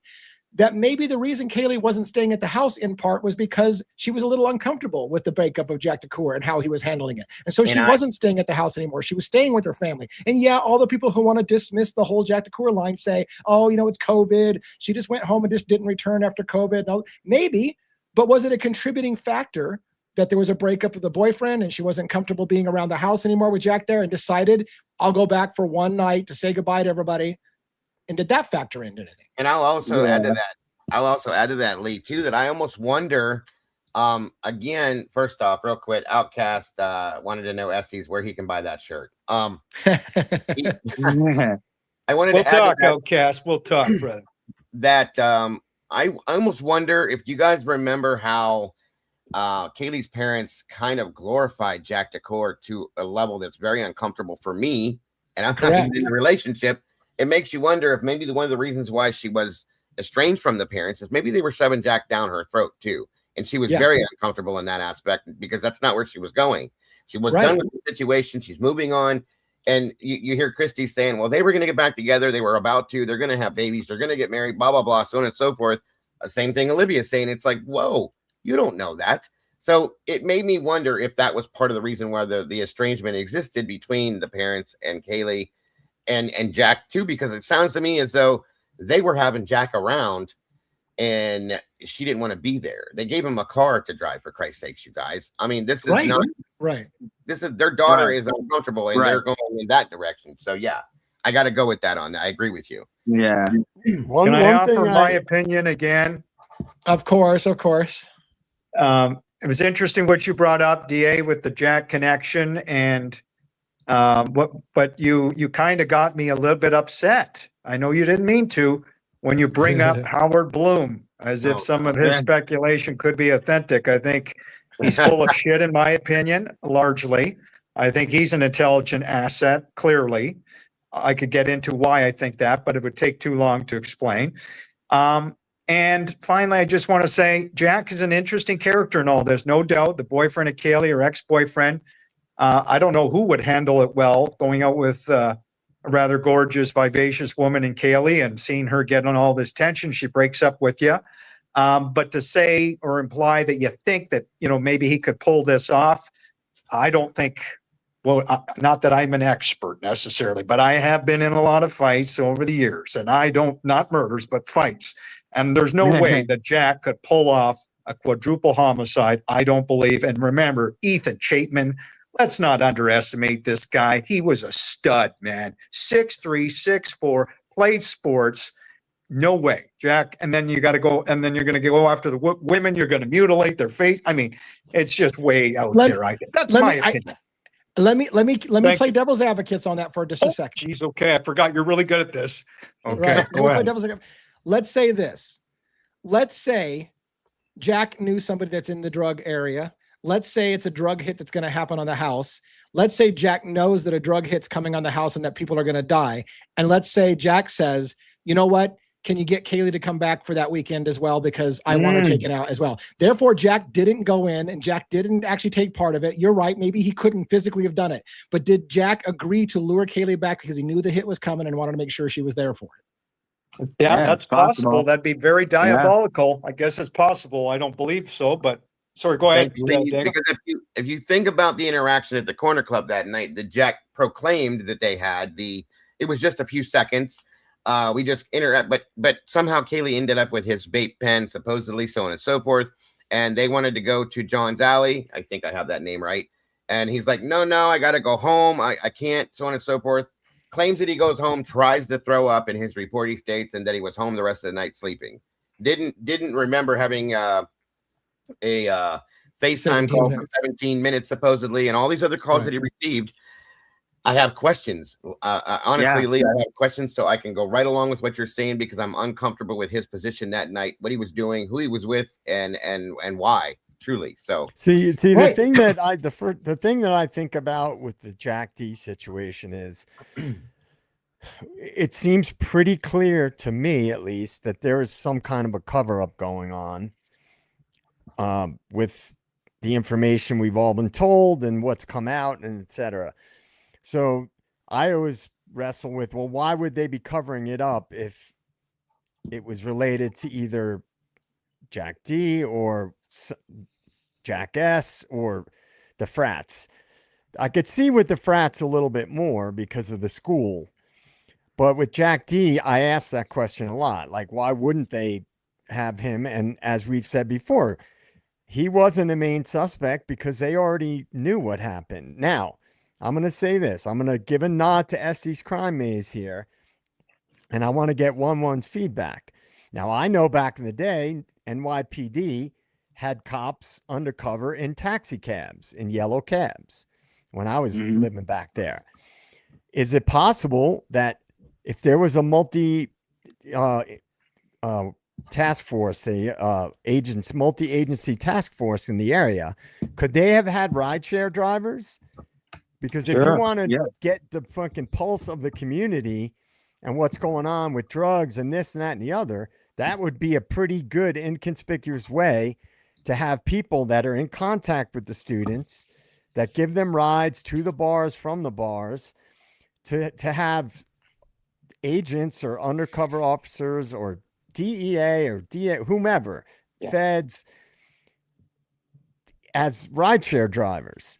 Now, the guy that allegedly drove the girls home was not a college age guy. He was a guy that was out of college. He had a wife who had just had a baby.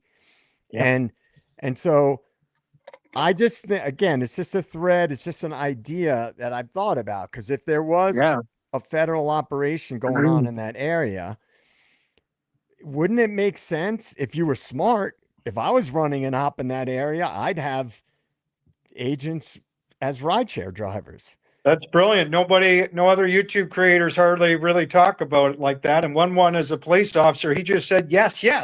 So you're onto something, Joe. State of the Deep. I think you're onto something. And the reason why I brought that up is because look at what people are up against now with getting the rest of that footage. That should have been the first piece of footage that was released. Right. The girls getting dropped off at the house. Right. I mean, that's like, of all things, like, this is our timeline. Boom. Here's the video of the girls being dropped off. Well, that's why DA's doing the investigations, Joe, from the State of the Deep. He's going to demand all this footage, right, DA? And they're not showing it. And according to Olivia Goncalves, she got that the next day. And she's saying that she got this from 11/12, which, if you ask me personally, I don't think that's truth at all, because there's no way in hell that she saw from the light bulb cam on 11/12 her sister and Maddie being dropped off in front of the 11/22 house that Gower can't even see the there's no way in hell. And then she goes forward to say, I saw them get dropped off at 156, go in and come back out with Murphy. Well, we know that's not true either. So that's a complete, absolute lie in my opinion. There's no camera to our knowledge that catches the front of the house where you can see people getting dropped off or the dog coming out. There's no camera that we can see, unless they're hiding a camera from us all these years that they've got that, but I don't know of any camera that you can see. By the way, I just want to do a real quick shout out to Birdie, who dropped by from the Hive. Thank you, Birdie, for coming in and showing love to the show. I know that Dago's been on the show with Birdie, so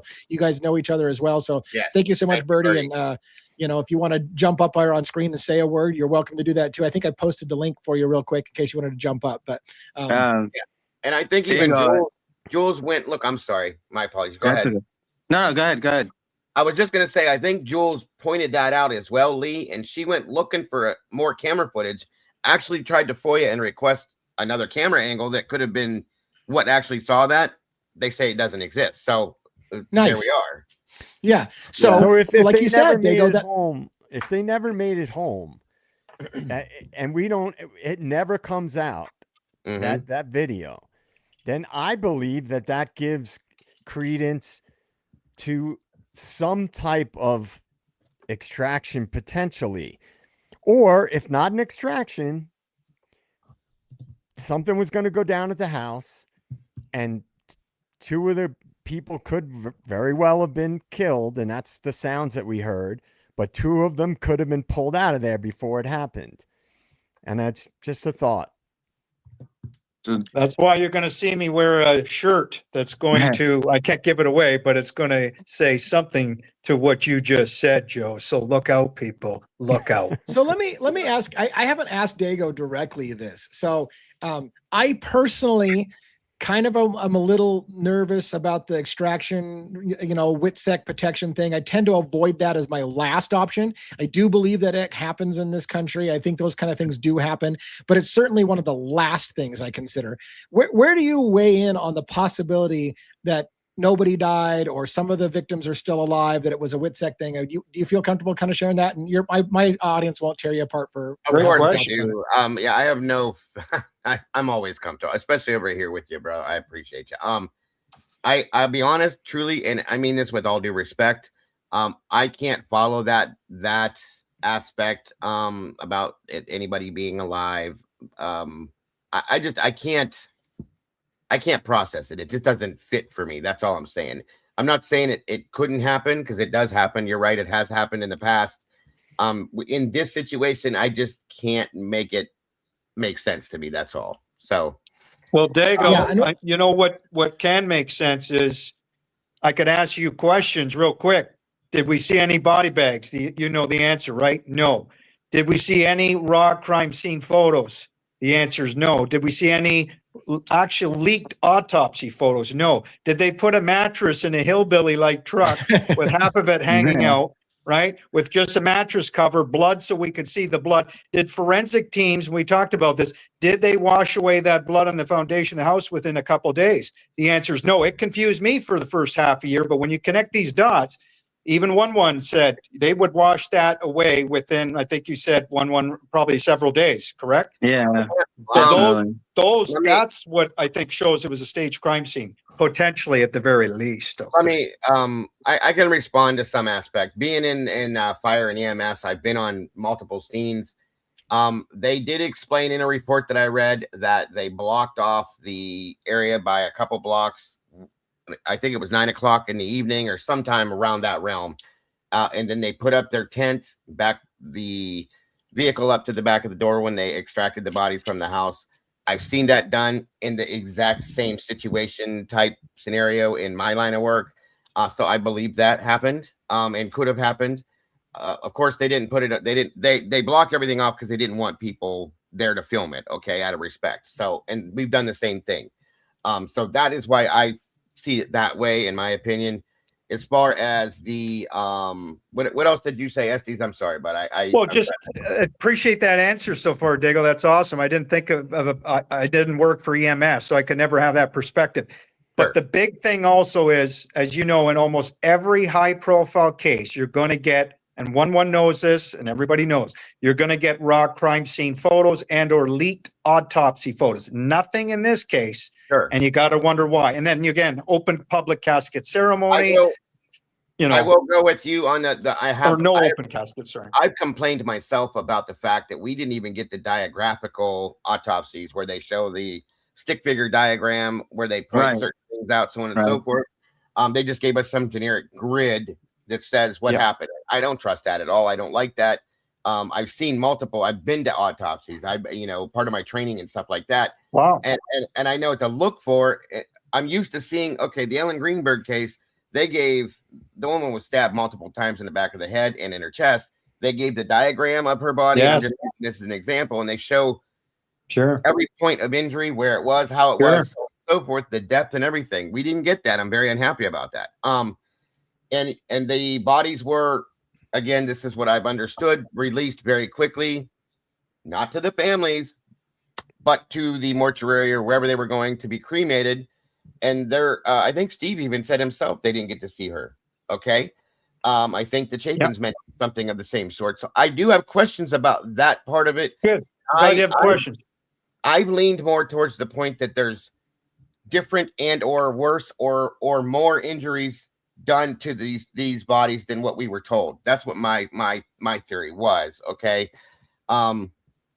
Early on in this case, I had a subscriber that showed up in my channel, Lana's channel, and Drunk Turkey's channel, and did interviews with multiple people. Everybody, I'm sure, knows her. Her name is WSU Mom Kim, and she had information very early on that people just were like, "You're full of shit," blah blah blah, so on and so forth. And widely enough, over the past 6 months, a lot of what she has said has come to fruition to be true, and a lot of the rumoring that she had heard through her children, who were friends with people on scene there. was that there were things done to these bodies that are nowhere near in any of the reports that we have. Okay. I don't know if it's true. I'm just saying that could be another reason as to why, if it is true, that they won't show us that. And down the road, they may do it. If we bitch enough, you never know. Who knows? Wouldn't But that at be this something? point, But you would. Dago, this Steve G, we could go on and on. He doesn't cry. He's got a flat affect when he's talking about his sister's nose being busted. And then you've got a creator, I won't mention his name, we know who he is, but saying that, he thinks that they busted his nose or gangbangers with a gun. And anyway, I don't believe that narrative. I think it's this highly emotionally charged narrative. Largely the feds are trying to build, and they've built it quite successfully. And I'm just glad that all of you do look at it critically and you allow me to give my opinions. And I certainly listen to your opinions and facts and hard truth.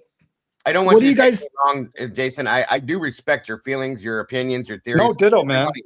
It just doesn't work for me. But I do respect how you feel, and I can see why you would think that. Absolutely. Sorry about that, Lee. Yeah, no, I appreciate it as well. And that's what sometimes even I get nervous when a couple of strong, very well articulated people go on a long time about the extraction thing, because I don't personally feel like that's where it went, but I want to make sure that people hear it, because I think it has teeth to it, and it's Sure. Is it any worse than any other of those of the ideas? I do have a guest backstage that wants to come on. Maybe have a chance to ask Dago a question, or the panel. Do you guys mind me bringing up another person up here on it might get a little crowded on screen. Yeah. But, Fiji, give me a wave if you're ready to go on camera. All right, perfect. Let's bring Fiji up to have a talk with us on stage. Hi guys. How you doing? Hello. I'm doing good. Hi. Hey, I was just you guys had brought up about Kaylee going up there, and it always struck me so interesting. So Coeur d'Alene, and this, Lee, it's over an hour and a half. Is it like I want to say it's supposed to be a 45-minute drive, but Joe and I did that drive, and I swear that felt like an hour and a half. It was it's more than an hour and a half, isn't it? Like it felt like it. I don't remember. I thought it said 45 minutes, but it was a long drive. No, I think it's 1 hour and 45 minutes. I want to say it might be that's how it felt. So yeah, maybe 1 hour and 45 minutes. Yeah. So if you think about Dylan, that would be over 3 hours round trip. So think about a young girl. Okay, gas money, number one, right? Gas money, number one, but 3 hours of our time to go up there to go get Kaylee, it makes zero sense. To go get Kaylee to come back there, to be her quote date, to come there to go to a dance with her. Come on. Something's not right there. Just real quick, I did look up on Google Maps. The estimated drive time is 1 hour, 27 minutes from Moscow, Idaho to Coeur d'Alene, Idaho. So You're the most intellectually meticulous person out there. Joe from State of the Deep is right behind you. And of course, one has his own intellectual, meticulous nature. I'm sure being a New York cop. And Dago, well, we can go on and on about you. What a personality. But then with traffic is really bad through there too. Sure, depending on the time of day. It's like Seattle traffic. Nothing's as bad as Seattle traffic, right? But anyways, you hear what I'm saying? That's unusual for someone to go drive that far to come get someone to come back for a dance. Right. It's not normal. It's highly unusual. And she tried to call her own mother. Christy herself stated, that's a good point, Fiji. Absolutely. Christy said that Dylan called and Kaylee didn't really know she wanted to go back. So Dylan made the trip, like you said, a 3-hour drive round trip. It's kind of insane for a young person to do, just to get somebody to come back to go to a dance as your plus one that they didn't even go to that night. I mean, this is. I wouldn't even do that for a guy. Right. I get. I'm like, seriously. Absolutely, I get it. And that in itself, you guys, is why I said there's another alternative reason why this happened, and I will not believe otherwise at this point. I'm sorry. I mean, those are things that people need to look at and go, that is really weird. Yeah, and why did law enforcement not question that when they realized? I mean, they had to know. Why didn't they not go to Dylan then and go, what was this about? And really, why did you do this? I would have, if I was a law enforcement officer, that would have been the first thing I would have said when I realized this, Right. and it wasn't done. So. Well, Dago, you bring up the $1 million question. This is why I'm asking. This is why I'm asking for a criminal investigation to be conducted into Moscow Police Department. Is because you can't tell me anybody with 2 cents of a brain is not suspicious about Dylan's testimony, and they didn't treat her like she was suspicious. She can't remember shit. She can't put it together. She lied about. Oh, I went to sleep. Okay, maybe I was on my phone texting all night long after. Like every time they find something's wrong with her story, they just cover it up and act like it's no big deal and shame the public for treating this poor innocent person. Like, how was this policing? Like, how would you not suspect that maybe somebody in the house knew what was going to happen? Not even at all. Again, thank you for your service, sir. A law enforcement officer. If you're interviewing somebody that says to you, this is what stuck me with her interview. Okay. One statement is all it took. I was done. When she said, I think that's what happened, but I'm not sure. It could be my brain making it up just so I remember it. And I stopped and said, what the fuck did you just say? I mean, what is as an officer, you would have said, what did you just say to me? I'm sorry, but no. No, it's not okay. It's just not. And the whole DNA thing with Dylan was that one interview she did, I believe it with ISP, where she says, well, I don't know, you might not find any DNA because we cleaned the house, and then they go, well, we got some DNA, and she goes, you did? All right. The weekend before, we did it the weekend before, so you might not find anything when the crime just happened last night. But and then you're right, Joe, because when she said, or when they said we did get some DNA, she kind of seemed like, oh, you did? Yeah. Whoops. I thought we did a really good cleanup job. Exactly how I took it. The other thing I have to say really quick too, the car. So Chrissy, their family to me has been all over the place in so many different ways. So the Gonzaleses, they've been saying, oh, well, she wanted to show her car. Well, that wasn't her car. It was a rental car. That wasn't even her car. So they've all had a story. They've all had a fake story. No one has had a true story. Everyone has had a fake story. Hold on. Dago's got a point about that. I just wanted to speak to that real quick, and I don't like changing people's feelings on things. We looked into that because Jack Decor made a statement on this, and we were all like, what? So we go looking into it, and she absolutely on the back of that vehicle had the temporary tag on that vehicle. So that was the vehicle. And then Steve had the same vehicle when he was allowed to get it back. It was the same exact vehicle that she had purchased. So where Decor got that story, I have no idea, you guys. I did watch the same thing you guys did. So it wasn't a rental. That was her vehicle, which I don't know why he would even say that. Oh, so then that was a lie. Somehow that got twisted okay, my bad. My bad. It's okay. It's not your fault. You went by what you heard, like we all did. So it's not your fault.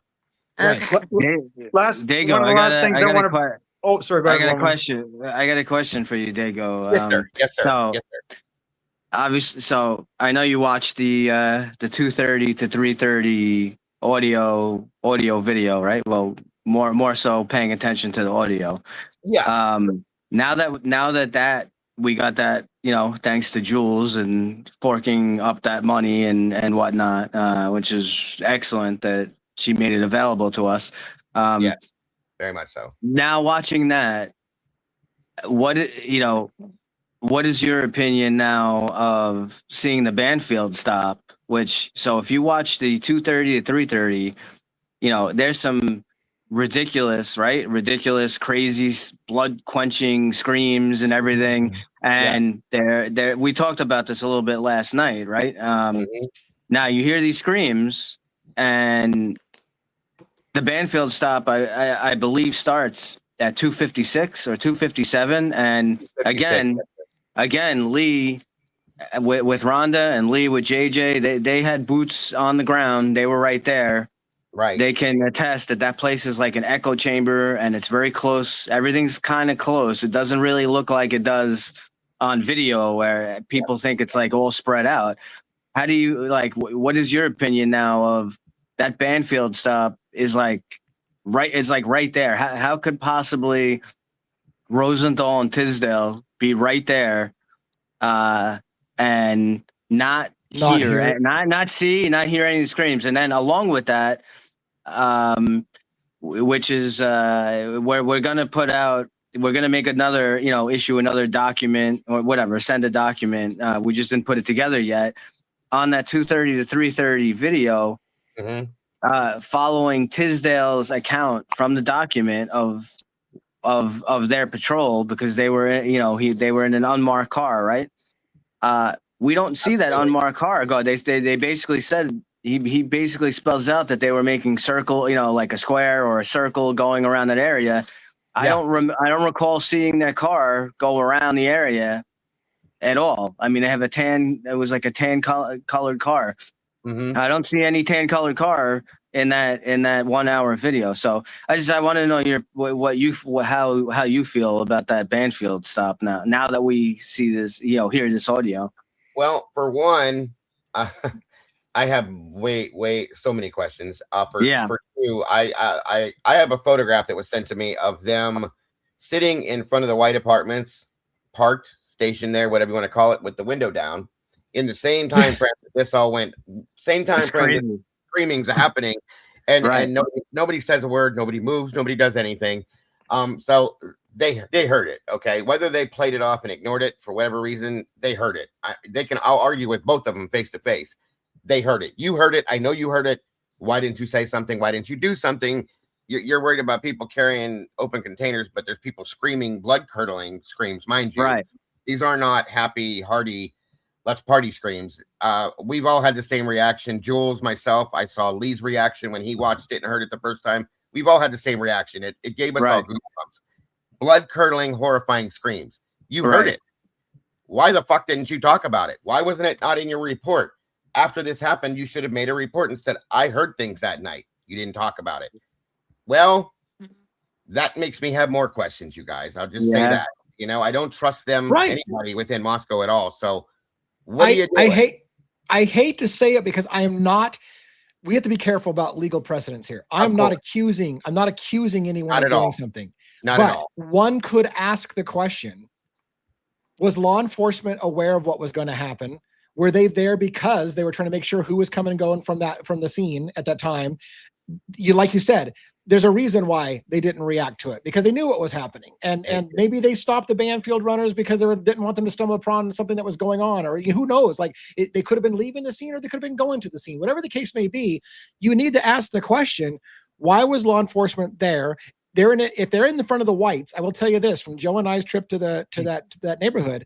If you're in front of the whites, if you're in the parking lot of the whites, you get to see who comes and goes from the Taylor to King Road exit. You get to watch everything. So if you wanted to and you needed to, and I'm not making an accusation, but if you wanted to, you could stop any car that wasn't supposed to be going in there at a certain time. You could just real quickly stop them. You could see them heading toward it and like pull them over, whatever you want, if that was going on. I'm not accusing anyone of doing that, but when you have questions about law enforcement looking the other way, pinning it on somebody right away, ignoring exculpatory evidence, you have to ask yourself, is there a potential of something else going on? I mean, absolutely. Why not? I mean, we have to be real with ourselves, you guys. Okay. Just as much as at 312, they're standing there talking to these guys off to the side, and we see 4 to 5 people run by at a decent speed, like they're crouching, trying to hide.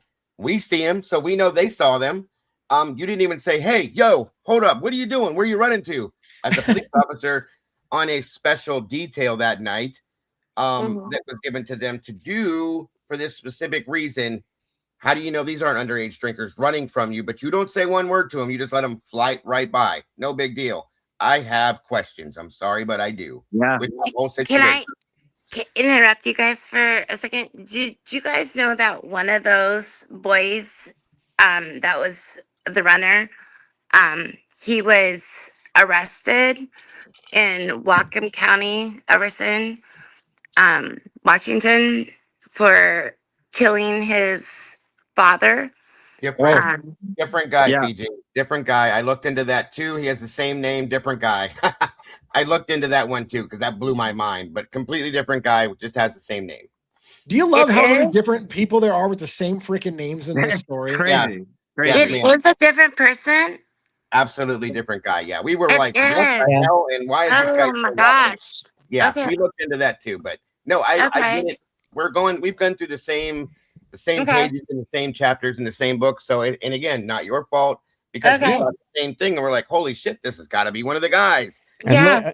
look Okay. how quick the runners were cleared in the media. Absolutely. Literally, like within a day or two, when people pointed out the runners in that video. Yeah. The mainstream Yeah. media was like, "Oh, and the guys that were running in the background, the police investigated that, and they had nothing to do with it." Right. No follow up with the public about, well, they were just running to this location or that location. There's no way they could have investigated that quickly. Well, and I was clear gonna them. say anything really negative about it, you know, I mean, because the boy was doing self-defense. It just, to me, it was like, Yeah, no, I get you. you know, I mean, he Unfortunately, might have throughout been triggered. Yeah, unfortunately, in the 3 years that I've been on this, we have found and fell into so many different things that we've had to go, what the hell is this? And then come to find the actuality of it, and it's a different situation. It's really crazy. It really is. So There's so many different rabbit holes. You know, yeah. when I was on, well, I was on, I think it was on, I don't know if so many different people I've been talking to. It was Birdie's the other night. I think there's a little bit of everything that's connected. You know what I mean? If that makes sense. Sure. Yes, ma'am. With all of it. And yeah, there's you know what I'm talking about when I say that? Yes, ma'am. Absolutely. A lot of people say that there's many things connected in this that you wouldn't think would be, that absolutely are. So go ahead. I'm sorry. Can I ask Dago a question before we sign off for the night? Yeah. Another question.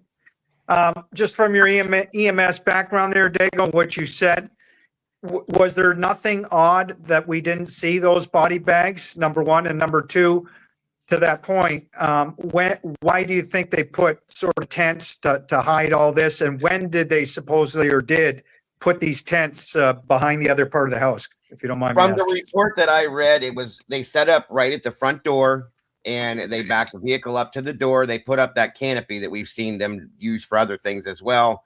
And they walked the bodies down through and out that door into the vehicle, and off they go. They blocked off the area down by, King Road and all the way up and around Queen there, so that no reporters could get in and do any of that, because they were all around trying to, of course. Yeah. And out of respect for the bodies and the families, so that people didn't get to put that on the news, because they would have. We all know that. And it's been done in my line of work. I've seen it more than once, shooting victims, so on and so forth. And the media is right there in your face. And we've had to back them up, back them off, and cordon off the area to give the victims respect and privacy, and their families to not have to see on TV their loved ones walked out on TV. You know what I'm saying? So that's basically the reason why most places do something like that.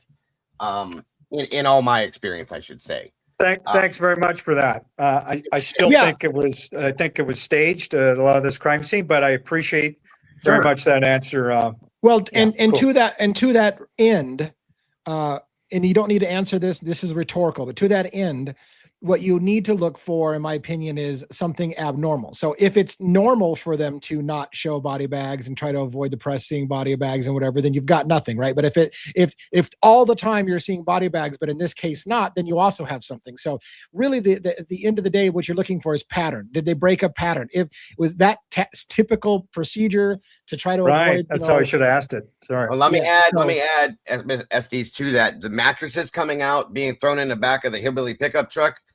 Absolutely abnormal. Absolutely not real. In my opinion, I've never seen that on crime scenes.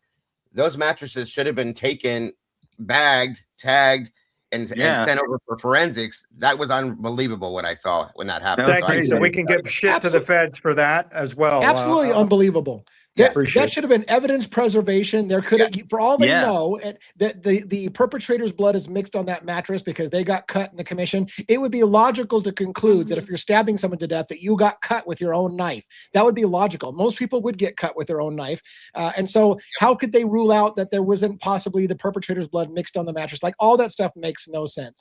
Real quick, by the way, before I forget, I want to thank somebody here in the chat that gave gift memberships to people. I appreciate that so much. That was Aquarian One.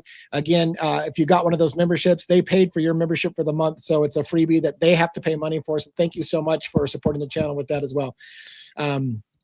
Anyways, I just wanted to give that shout out. And let me reiterate one more thing real quickly. I'm sorry, because you did mention the word staging with the crime scene. I will tell you that I personally feel that within the kitchen area, there was some staging done there for sure. So I am on the same page with you to some aspect, SDs, with staging and so on and so forth. I'm very uncomfortable with the way the kitchen scene was. They claimed that there was only DNA or blood, whatever, found on the backsplash of the sink. I don't believe that. I think something heavy duty went down in the kitchen, in my opinion. I have from the beginning, based on Bethany's testimony, as well as what we saw in that kitchen and all the movement that happened in that kitchen that never should have. Being a crime scene, that should have never been done that way, in my opinion. So just so you don't feel like I'm completely not with you on that, bro, I am in some aspects, just so you Thanks, Dago. And I don't want to sound too more, but I'll keep repeating if it's okay to keep repeating on this show. Again, you would think you'd get leaked autopsy photos in a high-profile case, or definitely raw crime scene photos, no photos from college students all over the place, no mention of blood on the 911 call. Everybody's talked about that. You're not going to mention blood everywhere? Of course you're going to do it. So a lot of strange things, and everybody knows a lot of strange things. It's the craziest, wildest, I wish I could use other words, but my mind's blank. Craziest, wildest true crime case that I can think of. But the other cases that we cover are almost just as wild and interesting. The 911 call is a whole show in itself. Yes. Dago, can I real quick ask you a super quick question? In your experience, have you ever heard of a college putting up neighbors and friends for multiple nights in a hotel room? No, but like in the Marriott. definitely not the Marriott. Exactly. No, that is a little bit of a weird. Well, not to mention the fact that they took everybody that was on scene at this crime scene. I do want to throw this out. They didn't separate anybody. They didn't swab anybody. Yeah. They didn't detain anybody. And then they throw them all together at night, together in a big old hotel together, and say, here, make up whatever story you want. Do your thing. So that's my niece was one of them who was part of it. So I know this for a fact. Absolutely. So real quick, before we end tonight, I want to show you what I consider to be a pretty shocking video. Very, very short. I want to say it's less than 2 minutes long.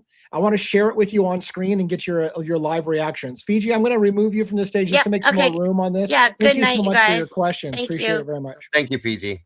Good night. Good night. All right. Have you seen this video from Corbin Smith's body cam footage, Officer Corbin Smith's body cam footage talking about the crimes? Yes, we hit this last night pretty hard, and I'm telling you, oh boy. Oh boy.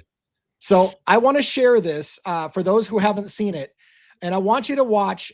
Who's the gentleman, by the way, who's here with the walkie-talkie in the foreground? That is Captain Roger Lanier, who retired roughly 6 months, I believe, into this case.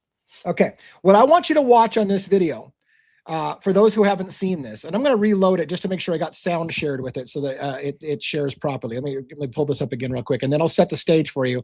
And I want you to see this for yourself and decide for yourself what you think. But I'm gonna tell you what I think as well.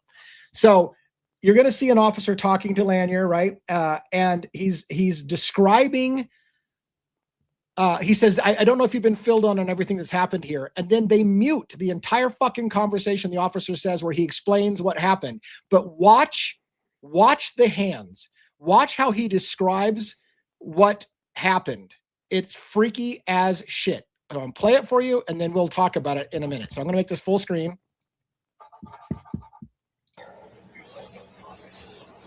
Okay. Ryan got me the gloves, but yeah, obviously has. Brett was asking for intel for Chief as to if there was any shot wounds involved. Chief show up. He's at the station right now, it sounds like. I don't know how much you heard of all that, but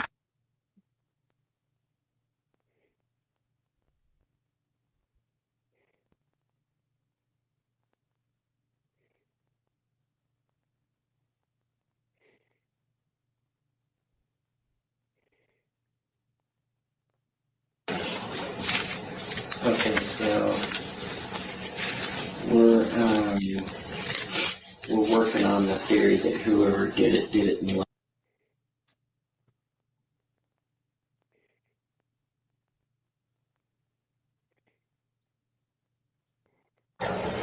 All right. Holy shit. I got some thoughts about that. One, you clearly see the officer put his hands up like this. He points to the indentations of the hand. Remember, Steve Gonzalez made this motion and said it looked like Kaylee had something pressed on her mouth. He makes the indications showing the inside, and then he looks like he's imitating somebody shoving somebody against a wall. He even does like this with his fingers, like he's showing a gun. Maybe put this up. I mean, the hand motions say so fucking much. The fact that they redacted that entire conversation so you can't hear. And then his response, well, right at this point, we're going to go with the idea that it happened. And then does he say in the living room? Does he say, what does he say? They block it out, but he just starts to get the L in there. But what do you guys think about those hand motions that the officer's showing? I think what he was saying was we're coming up with a theory that it was a stabbing. Instead of, if there was a shooting involved, they didn't want, for whatever reason, they didn't want that. This is just my opinion, and I've talked about my theory on this before. Mm-hmm. And I think that they don't, for whatever reason, maybe because of the gun laws in Idaho, they didn't want all the press about a shooting because it draws political attention, and they could have been not wanting that political attention because we've been to Idaho. We know how they are with, anybody can carry there without a permit. And they didn't want the media and the politicians going crazy about another shooting. And that he said, that's what my opinion is, my gut feeling. It was like, they're coming up with the theory that it was a stabbing. And he does mention right after that, Joe, you're right. I think he's speaking to Fry and says, we have the media. We have to do something about that. Come up with something for the media. They're getting a little antsy here, so on and so forth is what he's saying. So it's like, yeah, I can go right along with that, Joe. Makes a lot of sense. And what bothers me tremendously about it from my perspective is just those hand gestures to me so much fights against the narrative we originally were told. They were all asleep. He came in and he killed 4 people in their sleep. And only after years did it slowly get leaked. Okay, maybe 1 of the people fought back. Okay, maybe 2 of the people fought back. Okay, maybe 3 of the people fought back. Okay, maybe she was gagged. Maybe Steve Gonzalez said multiple kids were gagged. Why does the fucking story keep changing from he came in and killed 4 people in 8 minutes because they were all asleep and drunk and couldn't fight back, to all of a sudden now they're fighting back. They put up a hell of a fight. They fought like a tiger, and the officer's making signs that somebody has been grabbed, shoved against a wall. None of that shit is consistent. I know why, DA, because in my opinion, it didn't happen.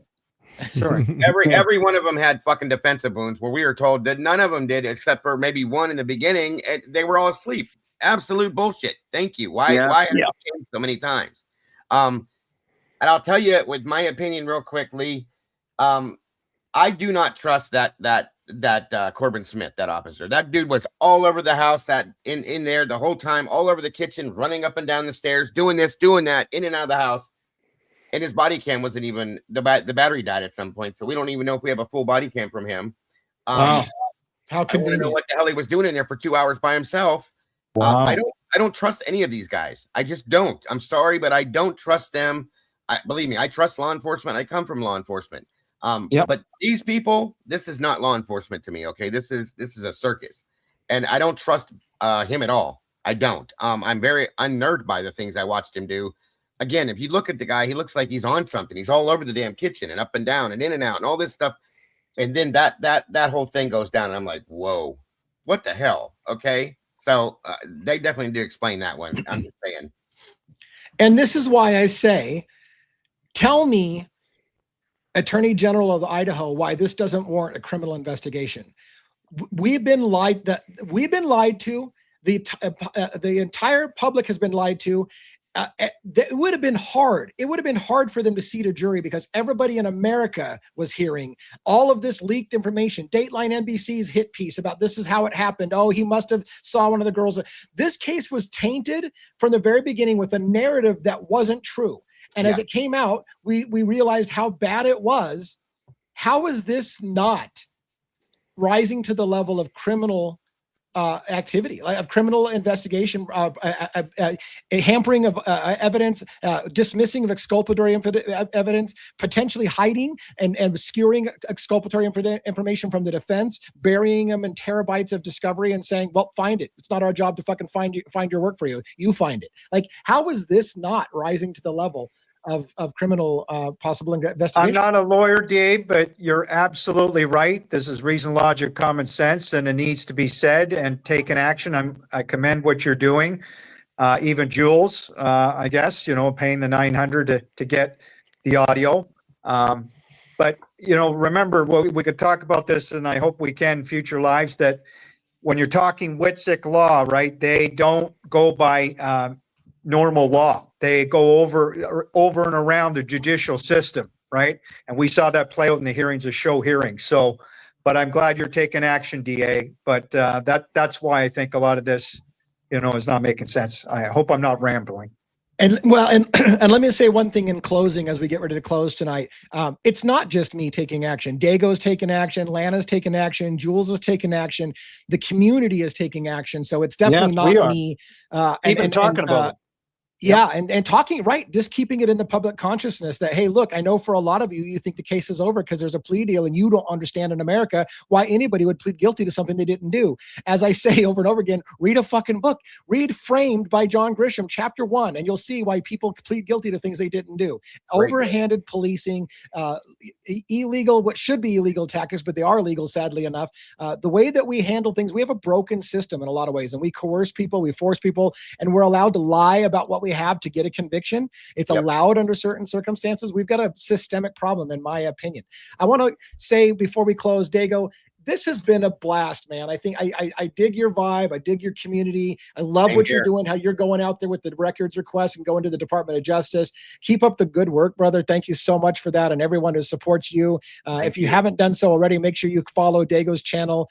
True Crime Cafe, I think is what the channel is called, right? So make sure you're following that. Make sure, of course, you also follow Estes Crime Maze because Estes got a channel as well. The others on this panel don't have their own channels, but make sure you follow those two creators for sure. I'm going to give a chance for Around the Horn for everybody to say goodnight to Dago. So 1-1, you got anything to say? Dago, thanks for coming. I hop into a lot of your lives and whatnot. Very good content, and I just say it's great to see most of the community working together. Doesn't really matter. Like great that Jules was able to get that video. Hopefully we can just keep putting the pressure on, and I can say, I know it's hard. Hopefully, maybe someone will get a hold of maybe not Nancy Grace or Brian Etten or whatever, but maybe someone out there that even has a bigger reach will. This will be brought to their attention and whatnot, and they'll help push it because it's one voice can do a lot. You can say just look at what happened with I don't know if you're familiar with the Outcry documentary. Lee kind of covered the Outcry thing. I mean, it started.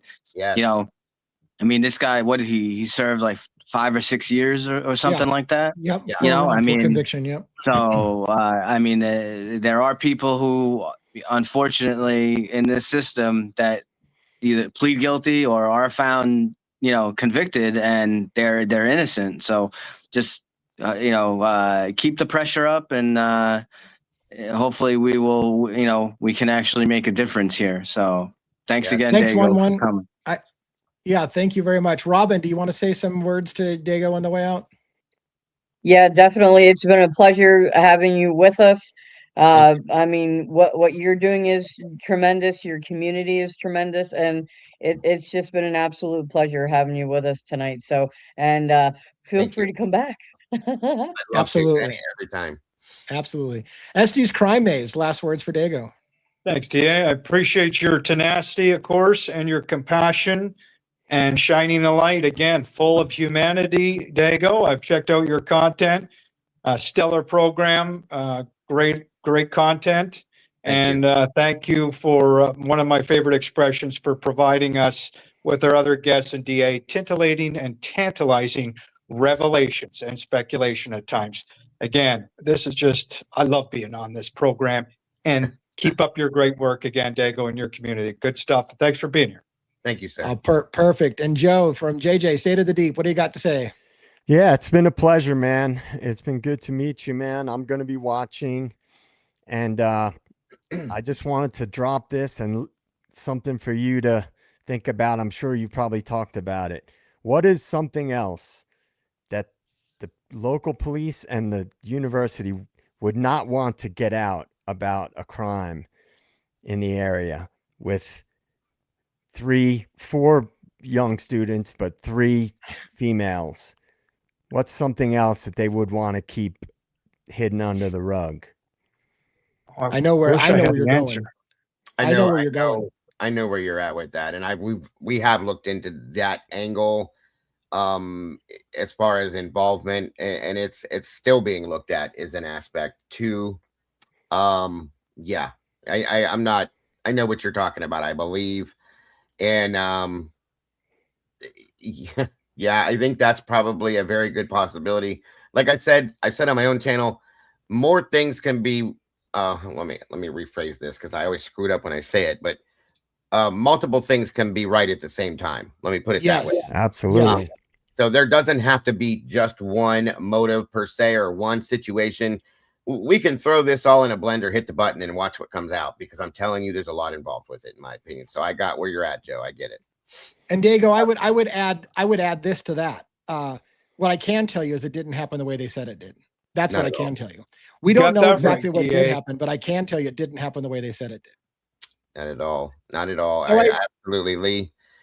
If Yeah. I can, real quick, I just want to thank you all for having me, Robin, 1 Joe, and Estes. Very much appreciate you having me here tonight. It was an amazing show. Lee, of course, absolute nothing but respect. I want to thank your community for accepting me and having me here as well. And I want to thank my community for being here to support both channels and being amazing people, because every one of you guys are. We all appreciate you and everything that you're trying to help us do in the aspect that we're doing it. So thank you all so very much. Yeah, absolutely. Mad respect for you and your channel. I can't wait to do more things with you in the future. I think that we're going to, I don't want to use the word partnership, but I think we're kind of developing a partnership. The community's coming together. I'm with you, man. I think you and I have enough in common that I want to see us do more together. So love where we're going. I love where we're going with this. Everybody, thank you for coming tonight. It's been a fantastic show. Thanks for Dago and his group. Thanks for all my panelists. Thanks for the guest Fiji coming up and sharing things. Everybody that shared comments. Sorry we couldn't get it to everybody. Great show tonight. Have a good one, everybody. See you later. Bye, everybody.